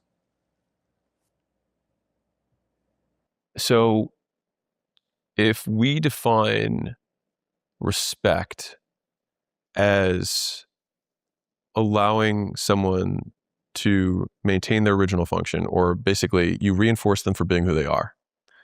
So like someone comes into your house, let's say you normally ask people to take their shoes off, but it's an old man. You show them respect by just saying like, you're good, man. You show deference. You basically reinforce them for doing what they're already doing, right? And so I think that men in general, I think they've done surveys on this, but like more men would rather be respected than loved if they had to pick one. More would rather be loved than respected if they had to pick one. It's like 70-30 either way, which is kind of interesting. And so I think that it's not one thing, but it's more an outcome. It's more the set of behaviors that show respect. Something you said as well on this, if you want to add any part of it, was you said was making him feel important as well is the number one love drug, something like that. What are the behaviors specifically that you would guess would be within that? And I see respect as a lot like that. You know what I mean? Like if someone shows you deference, like they're saying that your ways of behaving supersede the rules of the establishment or the rules of your personal preferences. You basically take their preferences over yours, which in a different way of saying like they become more important, right? But that is functionally what happens, which is like someone comes in, let's say they're tired after a day of work, rather than like unload all your shit on them, you would allow them to maintain their current state and reinforce them for doing that. What else can I get you? And again, this is not like a subservient type thing. It's more that like, I think that that is what a lot of men crave. Now, to be clear, I think you have to also earn that. And so that's the trade. I also think that there are times when, because this goes both ways, right? Like if you have unconditional love, I think you also need to have unconditional respect. Now, people get weird about that, but I think that like if we show it both ways, right? Now, it would be less popular in current society to say like, is there ever a time that a woman or man does not deserve love? Now, deserve becomes a hard word. It's like, do we deserve it just because we live, because we breathe, because we exist? I don't know. I maintain zero of these premises, but I just say only that if we take it to its natural end, it would look that way. I think that a lot of relationships do come down to, do you serve the other person and do you allow them do you maximize the likelihood that they hit their goals? So I see support as minimizing the likelihood of failure. So if someone supports you, which also means that it has nothing to do with intentions. Someone can have bad intentions and support you. If they do things that, it's like the people who hate on you, right? If they tell their audiences that they spend all this time working for about you, a percentage greater than zero will find you and like you. And so they promote you. What a gift, right? And so they support you. They minimize your likelihood of failure.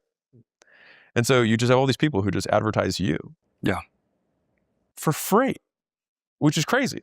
It's amazing. So anyways, if we see support as minimizing the likelihood of failure, and from a behavior perspective, like I think, and I'll just, instead of saying most men, I'll just say me. I value Layla as a woman, and I value Layla as a partner. And she has different behaviors that she does in both those settings. So she's also my business partner. And so we have almost these parallel tracks, and no one really sees like our married life much at all. But our business life is just us being business partners, and we have a very good cadence on how we, communicate about business.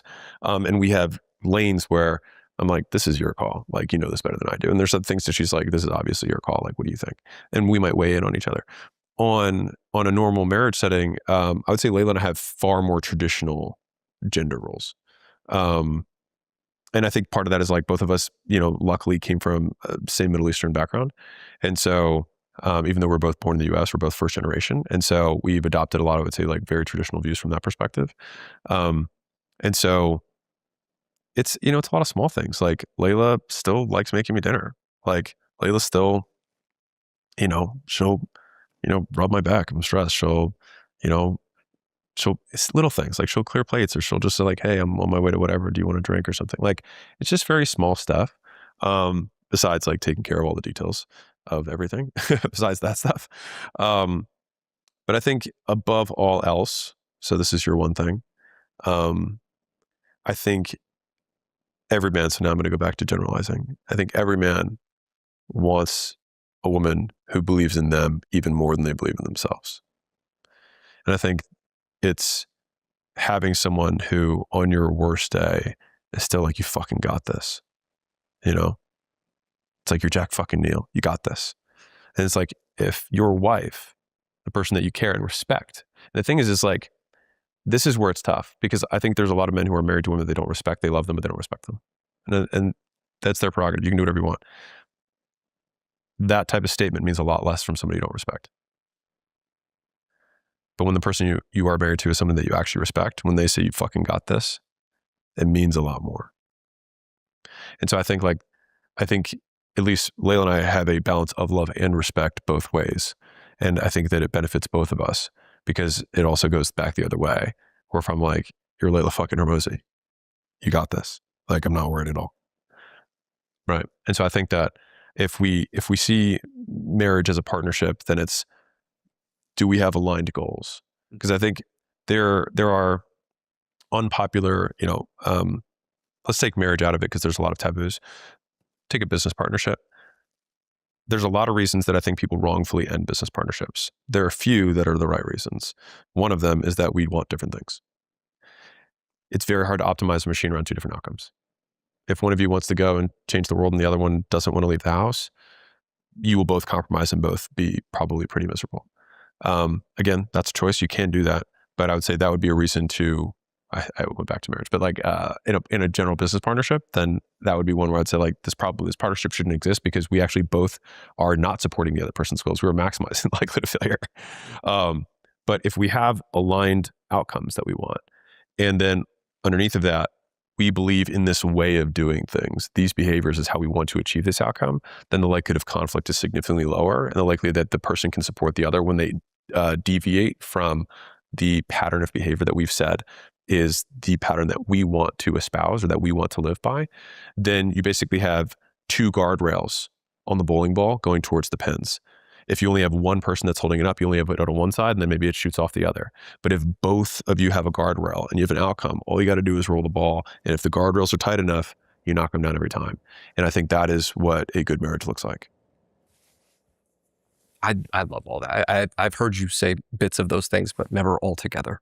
It's probably trying to do that more directly. My assessment is the way they're thinking about it is what can they do to destroy the Trump presidency? So if you look at it from a security, like let's say I'm the national security advisor of Iran. And what is my number one problem? Well, my number one problem is not the blockade, and it's not even the bombing that's already happened. The number one problem is for the last several years, Israel and the United States have bombed me and bombed me extensively just whenever they felt like it. They've killed my negotiators. So instead of, I might say I'll have a negotiating track with them, but twice now when Iran has been negotiating a deal with President Trump, the Israelis have literally used the tactical intelligence of where those diplomats will be to kill them. If you're looking at this from Iran's perspective at all, how are you going to stop that? How do you get yourself out of a situation where Trump was trying to close the negotiation with the negotiator, and 3 days before he was about to sign it, the Israel military killed the guy. In June, we had what was called the 12-day war.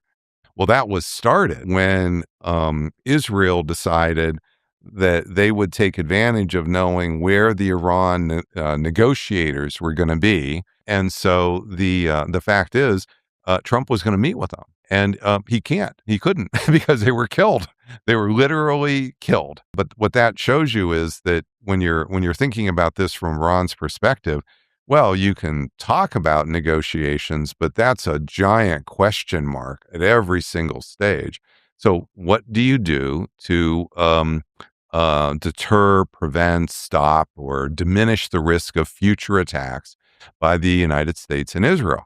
You would like to wreck the Trump administration, not that he would be removed from office. In fact, you want him badly hobbled. You want him discombobulated. You want him where there's many internal problems that are just consuming his every waking moment. You don't really, if you're Iran, actually want him replaced with a more effective leader. That would not suit your goals. So you really are in a situation where Iran, I believe, their number one objective is to wreck the Trump administration politically in the United States, and then let it stay there for another 2 years here in a hobbled state. And does that mean that America will never attack you? No.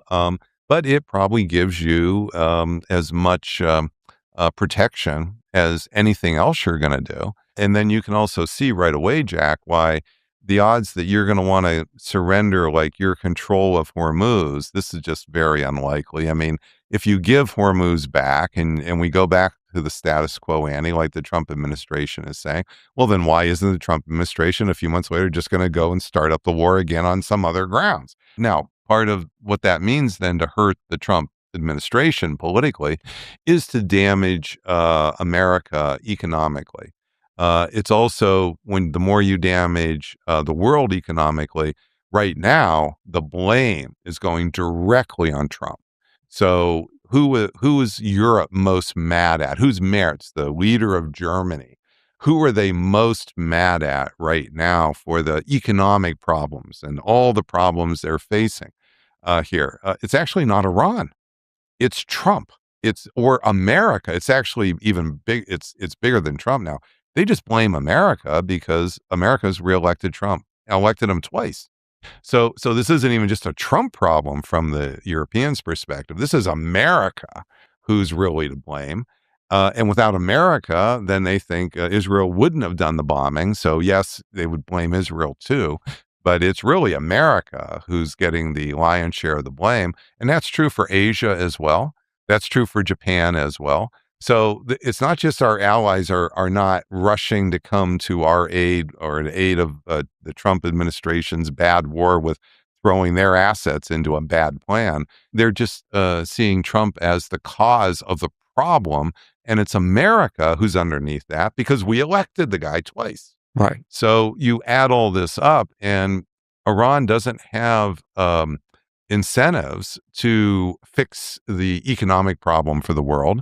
They have incentives to let it ride, probably at least another 4 or 6 months. Maybe by the time we get into January of next year, the world will stop blaming America and Israel. Maybe it'll start blaming Iran more, but it's going to take time to do that because so much anger has already come out here. And it's so obvious that the war would not have started if Trump had not given the green light to Israel and then we jumped in on February 28th. There's just no plausible story to spin. Iran was not about to attack the Strait of Hormuz. There's no plausible pretext here. You see what I mean? So this is why Iran is gaining power. It is hurting the world's economy by gaining that control of Hormuz, which is then fragmenting America's allies in the Gulf, with Kuwait, Saudi Arabia now just this week telling us they really don't want us using their airspace anymore here because that means they're getting hurt. So their survival's going down. Just to give people an idea that are unfamiliar, brief breakdown on Strait of Hormuz, why it's important, and I want to ask you about Xi Jinping's meeting with Trump and what kind of that will be about. Iran is on the northeastern side of Hormuz, Saudi Arabia, the other Gulf states on the other side. And what you see right away with this waterway is a very narrow waspways around this area called Hormuz. Then you will say, oh my God, you mean 20% of the world's energy? That's 20% of the world's oil, 30% of the world's natural gas. There's other things like 30% of the world's fertilizer. That all comes through that little narrow waspways, that little bitty space. And you can see right away, boy, if Iran's mad, why don't they just grab it? Okay. What was the thing that triggered them closing it? So in the 1930s is when oil was discovered in the Persian Gulf. Saudi Arabia was the first, 1938. And once you've discovered the one in Saudi Arabia, then it was quick.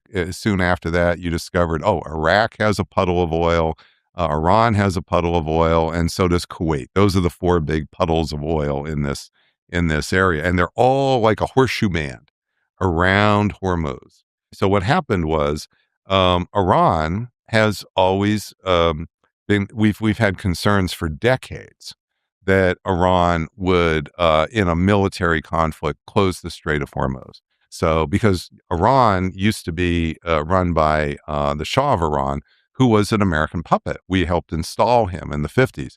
Then got toppled in 79. That's the revolution we hear about here. And since 1979, there's been a huge concern that Iran might close the Strait of Hormuz if there was a conflict.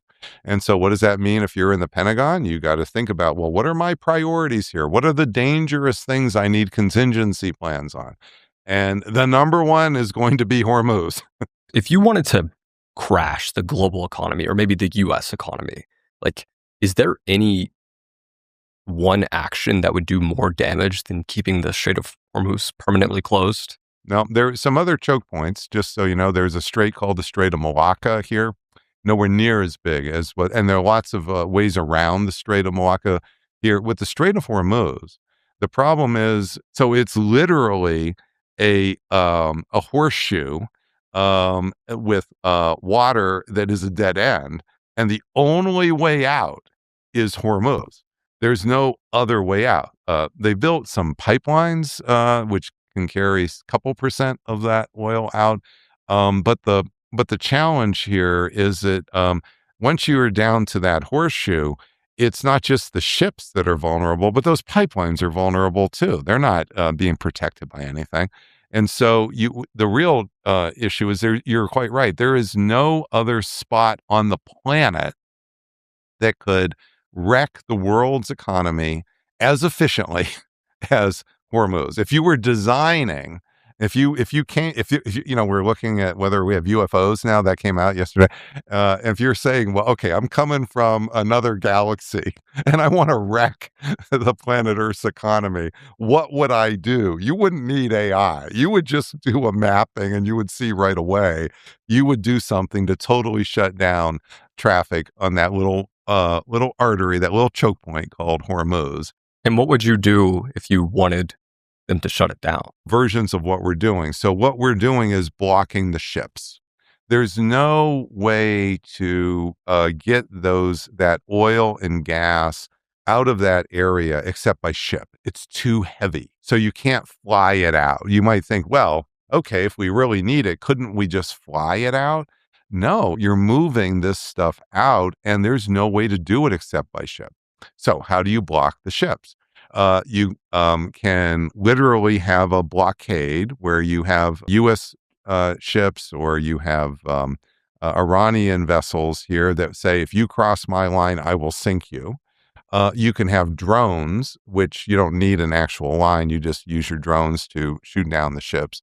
Or you could literally mine the entire strait. You could just, Iran has 5,000 mines. These are essentially similar to World War II vintage mines. If you ever saw the movies, they're just big fat hunks of iron that have explosives in them, and they are set to go off. Most of them on contact. You touch it goes off. Can you clarify for me? So, like, what military resources, ships, weapons, humans, etc., like, are currently in Hormuz from the U.S., and then what do the Iranians have there? The last several years, we've had a set of 13 bases in the Persian Gulf. These are, I mentioned one base that was at Ayudid Air Base, and that is in Qatar. Qatar is a little peninsula island-like country just on it's on the western side of the Gulf, and it just kind of jets out a little bit like a peninsula. Well, we would have, in addition to those bases and the Navy, you need some logistics support. So somewhere around 30, 40,000 troops,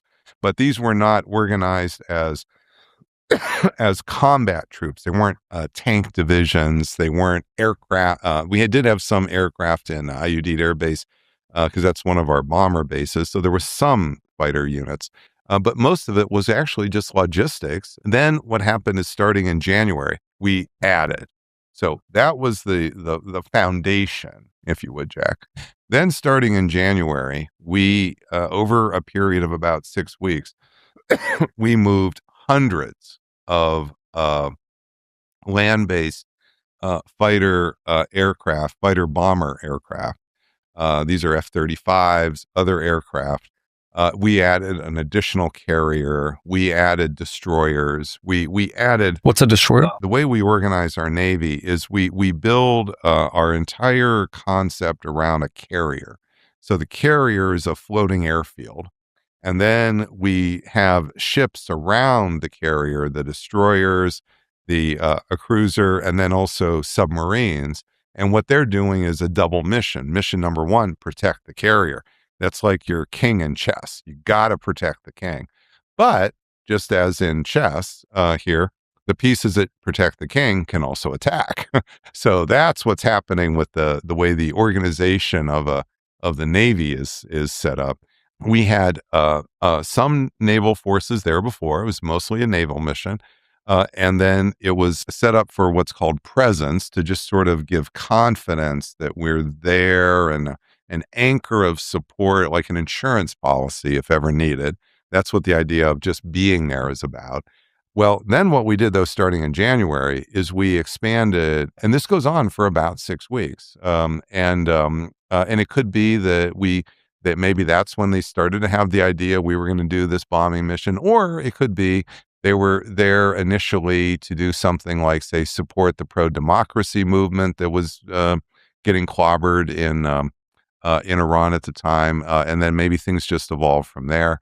But the bottom line is, when they added the aircraft. Those aircraft were part of then what became the air campaign that was going on day after day. How did we hit 12,000 targets? You did it with a lot of that land-based aircraft. So what was the first action we took on Iran? So then we get to February 28th. So this happened, was triggered by the day before at 3:15 in the Oval Office. President Trump met with Jared Kushner, Steve Witkoff. These were the two people negotiating with the Iranian diplomats, and the Iran had presented a deal. And the deal was that Iran would keep the 3.5% enriched uranium on its soil. It would promise not to enrich beyond that, and it would dilute its 60% enriched uranium to meld it in with the 3.5%, but it would keep it on its soil. And just to clarify on that point, so you're saying that I think it's Iran has the capability to potentially build 13 nuclear bombs, and they have enough 10 to 16. 10 to 16. 10 to 16. There's a little bit of ambiguity because it's a little hard to know exactly how efficient they can be. So 10 to 16 is a real number. And I'm guessing what Trump was told was something along the lines of, like, they are months away from these nuclear capabilities. They're measuring it in months and weeks. Right. So the bottom line is that for Iran to build working nuclear weapons, they need a certain amount of 90% enriched uranium. And to get to 90% enriched uranium, they have to go through a process where it's a serial process. You first enrich it from 0 to 3.5%. Then from 3.5%, it's the next stage, which is to 20%.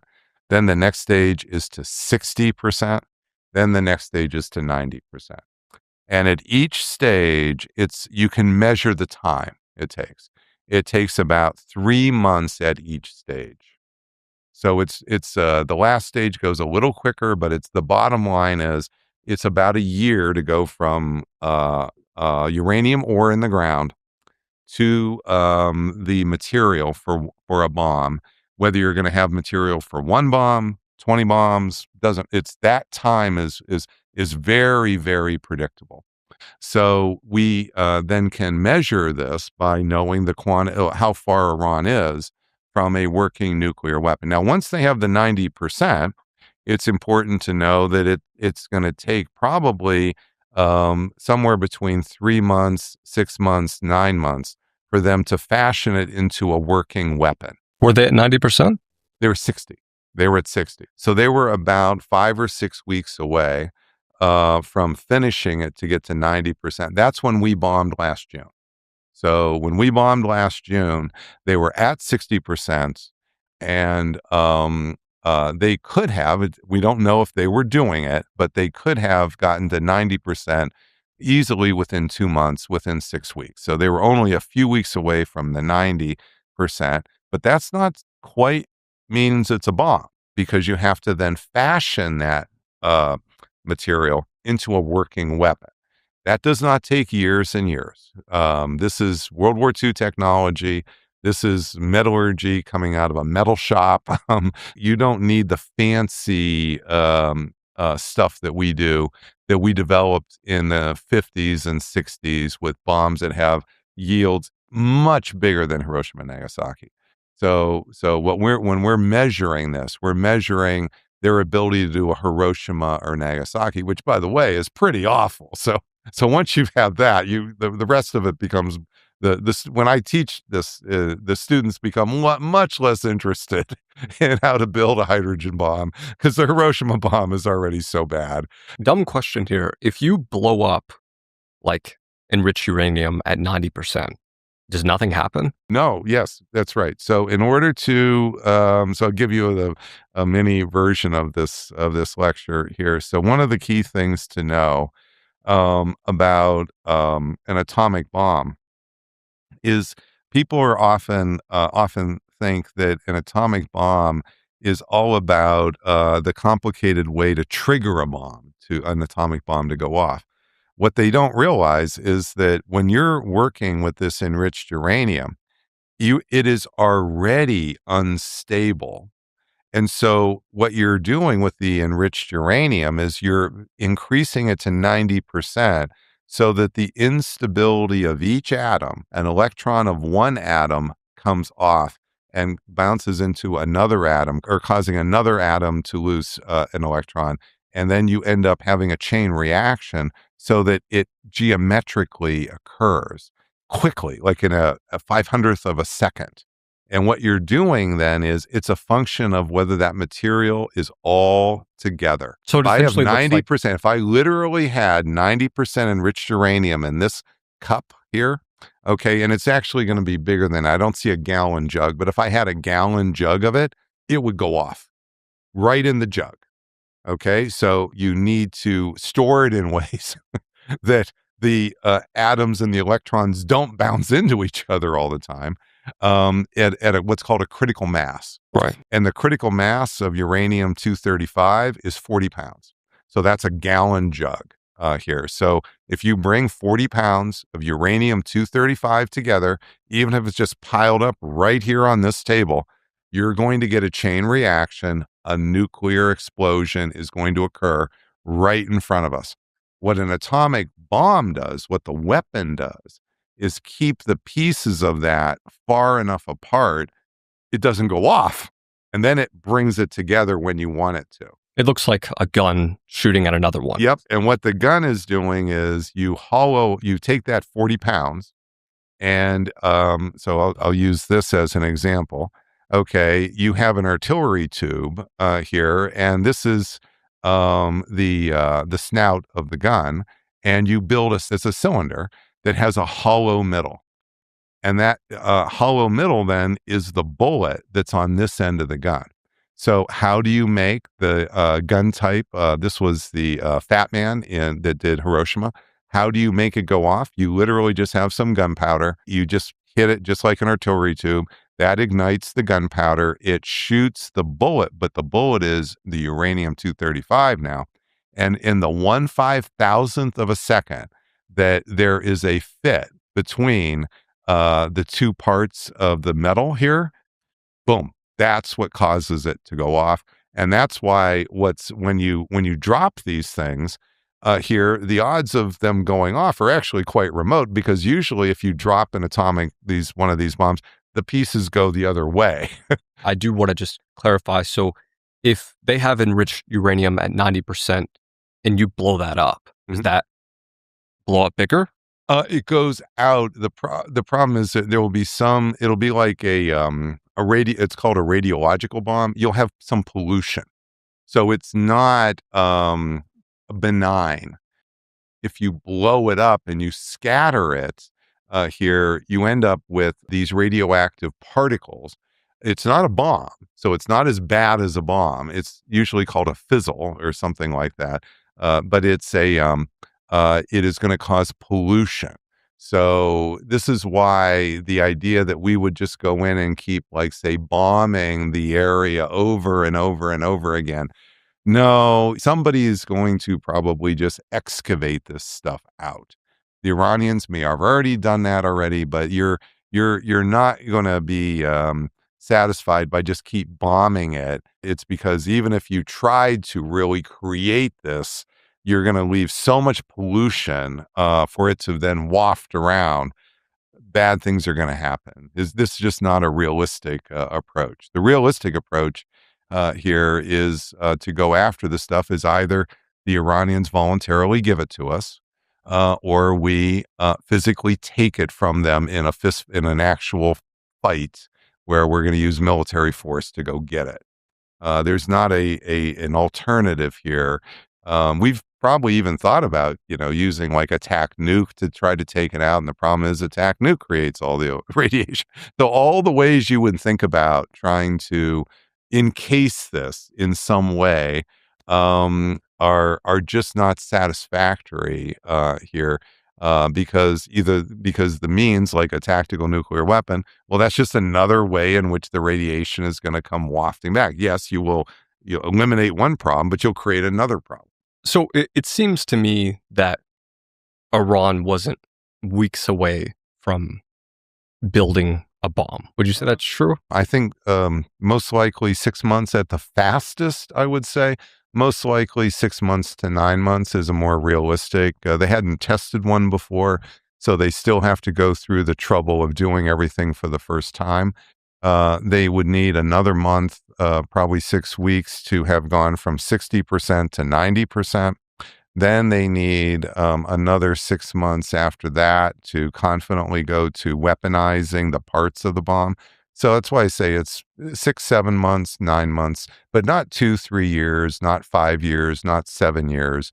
Within a 6, 9 month period of time, for sure. So you've been simulating this war for over 20 years and accurately predicted the bombing of Fordow, Iran closing the Strait of Hormuz, and U.S. Marines being sent off the coast of Iran. Mhm. For everyone watching this right now, when they open their phones tomorrow morning, what's the one thing they should look for in the news to tell them where this war is actually going? Number one thing to see is whether or not, and you can do this every single morning, is how many ships have passed through Hormuz. So this is by far the absolute leading indicator. So we know as a fact that 140 ships a day on average pass through the Strait of Hormuz before the war. We know there are over 1,500 ships in that upper horseshoe band I was describing, just sitting there, waiting to leave. And war is going to change materially in the next few days or the next week or so, materially for the advantage of the United States, the West, the world economy. It's going to be with the number of ships passing through Hormuz. So there's an absolute straightforward indicator, and that's the very first thing to see. Now, if you don't see those ships, and we have not seen this change much in the last 70 days. So there's been a tiny little wiggle room here where some days it's near 0, some days it's 5, some days it's been up as high as 10 or 11 a day, but that's pretty far away from 140 a day. So we have nothing that looks like the pre-war status quo. And then if you don't see that moving, the next thing is to look for indications of logistic flights. These are the flights that you bring in just before you're about to unleash a wave of military action. When I was looking at tracking the whether or not we were going to start the bombing on February 28, exactly what I was looking at was the strait was open, but what I was looking at was the movement of aircraft to the region, carriers to the region, and then as we got closer, the movement of the C-17s, and then especially when we started to fly in a lot of what are called KC-135s. These are the aerial refueling tankers. So once we started to move the true logistic footprint of the operation, that I've never seen that happen without bombs falling. Would you consider troop movements to be a major indicator? Yes. But that's what I was telling people to watch in the first 2 weeks of the war. When I was being interviewed then, I was walking through the stages of the escalation trap, I call it, where I had modeled this for 20 years. We're about to get into a trap where we're going to have bombs hit targets. This will not topple the regime. The regime, in fact, will strengthen and lash back. And because we hadn't moved enough force, there's a very easy target for them to lash back against, which is Hormuz. And so then as they control Hormuz, we'll be in a ground power dilemma. That was stage 3, where we would then have to be thinking seriously about ground force options as the only way to take back Hormuz. And so as the bombs then fell, and as we had stage 1, just as I laid out, and then stage 2, just as I laid out, people said, well, okay, what are the indicators we might be moving to ground operations? And I said, well, the key indicator is just literally moving the Marines. And then we started to move the Marines. So the bottom line is, you're right that you would also track troop movements. Well, that's what I was saying the first few weeks, because we hadn't moved those ground troops in. Now we've moved at least the beginning of those in. Now, if we move more ground troops in, well, for sure. But that'll be so obvious, you won't need PAPE for that. What PAPE is there to tell you, it's a forecast here, or to give indicators that are not so obvious to the media. That's mostly what I'm doing with the Substack, and it's the things that the professionals are looking at. They're looking at the logistic flows. They're not just looking at the troop movements. The troop movements are the tippy part of the spear. The logistics make the spear move. Right. So when Trump launched Operation Project Freedom last week, what is Project Freedom, and did Trump just make a bet that could end America? Yeah, so he made a bet when he did this. And what he's betting is, with Project Freedom, that he could literally run the blockade by Iran, and Iran would not fire back. Now, how could he think he could run the blockade? Well, I just explained to you sort of Hormuz has, there's a horseshoe at the one end, and then there's a wasp place. Well, there are these narrow channels through Hormuz, and Iran had blocked one of those, several of those, with mines. Well, what we have done is we have verified a certain very narrow width of water that you can pass through Hormuz that has no mines. And that's what I mean by President Trump wanted to send ships to run the blockade. So these couple of ships that we got through, they went through this narrow band of water that we had verified were cleared of mines. So we know the danger is pretty low for mines. And what Trump was doing was betting that Iran would not fire back, would not try to sink those ships, would not try to attack the Navy ships that are, we moved a couple of destroyers closer to help protect the ships if they needed it. Trump was betting that Iran would not send what are these little fast boats. These are these little cigarette boats, and they have squads of guys between, say, 6 and 10 on the boats here, and they'll carry weapons, and they can even carry mines. Anyway, and so, but what happened here is he got two ships came through, but then that was all that got through, because Iran did immediately respond, almost immediately respond here, and they attacked a South Korean ship here, and so that South Korean ship did not make it through, and then the other ships, turned around, so that stopped ships coming through. But on top of that, Iran did two other things. First of all, they fired missiles at our destroyers. Now, we claimed that they were going to hit the destroyers, and we shot them down.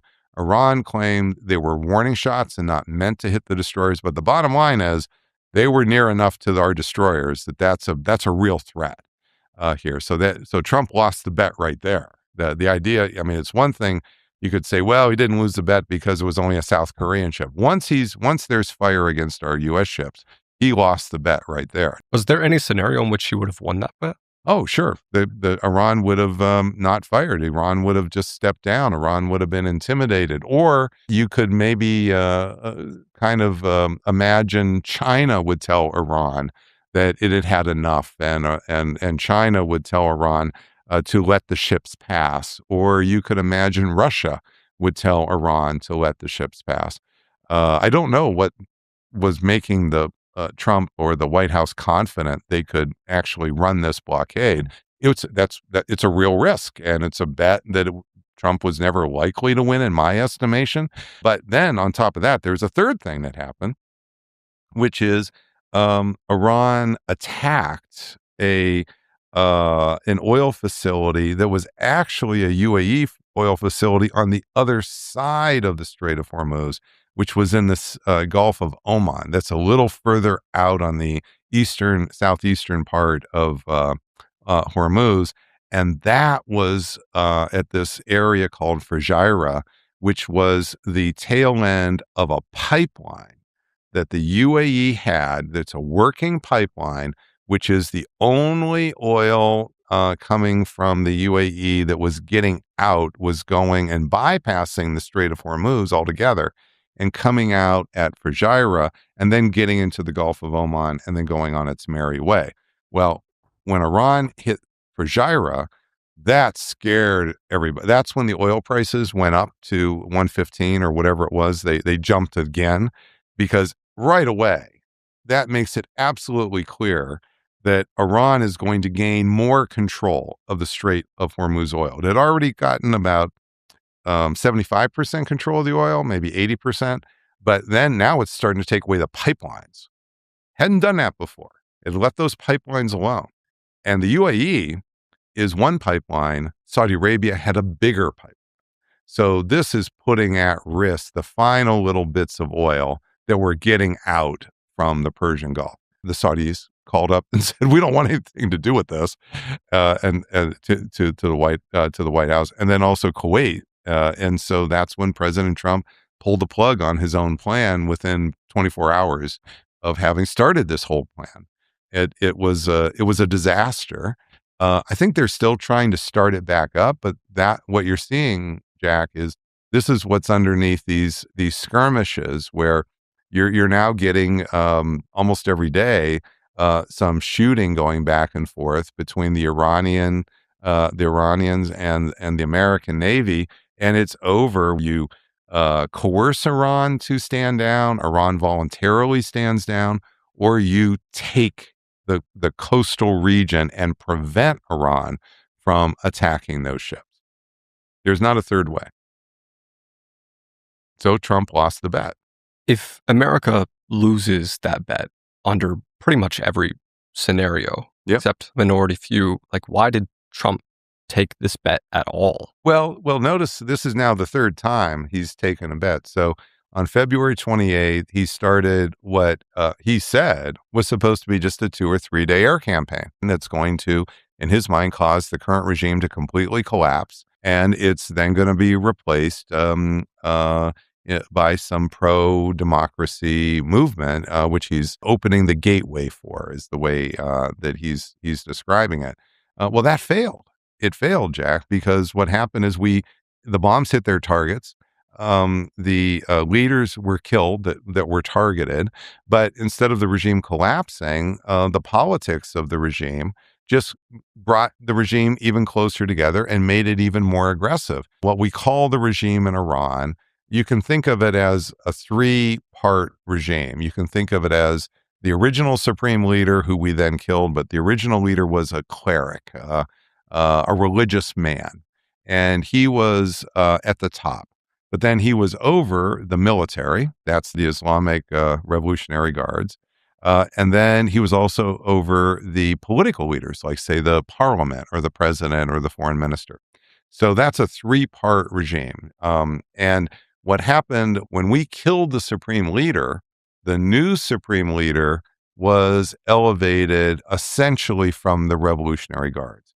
He was the son of the supreme leader, but he was somebody who stood toe to toe in battle on the front lines with the Revolutionary Guards in the 1980s in the war between Iran and Iraq. And frontline fighter. This is not somebody who's off in a nightclub while everybody else is doing the fighting. This is a guy who was right there with the Revolutionary Guards. So he was not actually that much of a cleric. He doesn't have much of a religious standing here the way his father did. So what happened is, instead of the softies, so to speak, coming in to power, what happened is you took the old supreme leader off and you elevated the Revolutionary Guard. We also killed 20 other people who could have filled the position, right? Who were the softies. Right. Right. So and was that the U.S.? No, it was actually Israel. So this is the second time. So Israel is the one who started the bombing on the morning of February 28th. when it started, and they told us what they were going to do. They told Trump who they were going to kill. And Trump himself has told us that they killed the supreme leader, and the leader was meeting with these 20 people. That's how they knew the timing of why they wanted to strike then. They knew the meeting was going to occur at a certain time, and they wanted to get all 20. Why do you think the new supreme leader of Iran is more dangerous than the previous one? Oh, for what I'm saying, he's coming from the military, essentially. He's not coming from the clerical route, even though he's the son of a cleric and has some lower status as a cleric. He's a frontline revolutionary fighter who's put his life on the line. And then in addition to that, the bombs kill his father, the bombs kill his wife, the bomb kill some of his children here. So the bombs hurt him. He was wounded in the bombing as well. So he survived, obviously. But you have a situation where this new supreme leader just has layer after layer of reasons to want to, first of all, not make concessions and want payback for what has happened. So the idea that this was going to weaken the regime, it just hasn't happened. What you've got was a stronger, more aggressive single leader. But even broader than that, Jack, when you study these cases of bombing against regimes, which I've done for decades, in detail, what you see is that the politics never works out the way the bombing state thinks it's going to work out. Bombing state has always got some story they tell themselves, and this is going on since, for 100 years, even with dumb bombs. Some story they tell themselves about how, well, you're going to attack this regime, and when you attack the regime, it's going to soften it, and the new leaders will become more pliable and do what you want them to do. This just never works out that way, because what happens inside of the group, this collectivity here, is once you kill the current leader, there's a group around, and they're vying for authority. They're vying to be the leader. If they don't want to be the leader, they have an easy thing. They can just go run away. But the group around here, they want to be the next leader. Well, in order to be the next leader, you're never going to find this group rally around somebody who says, oh, hey, guess what? I got a great idea. Let's go and surrender and turn our whole futures over to the guy who just killed our previous boss. That just doesn't happen. Now, if somebody were to make that suggestion, there's every reason to expect they'll get a bullet in the back of the head at the meeting. This is not an environment where they're looking for someone to surrender and carry the surrender papers. They're having meetings among themselves to figure out who's got the plan to fight back. And that's why the new leaders who come in are either just as bad, or they're even more aggressive when you do go through these. So you're saying when a country gets attacked, a more radicalized, aggressive leader goes into place. For political reasons. It's a set of political dynamics, not personality-driven dynamics. It's even if you thought they were soft ahead of time, the people who come to the fore, even among the most dovish here, are going to be much more hardline. And it's for the political reason, I'm saying.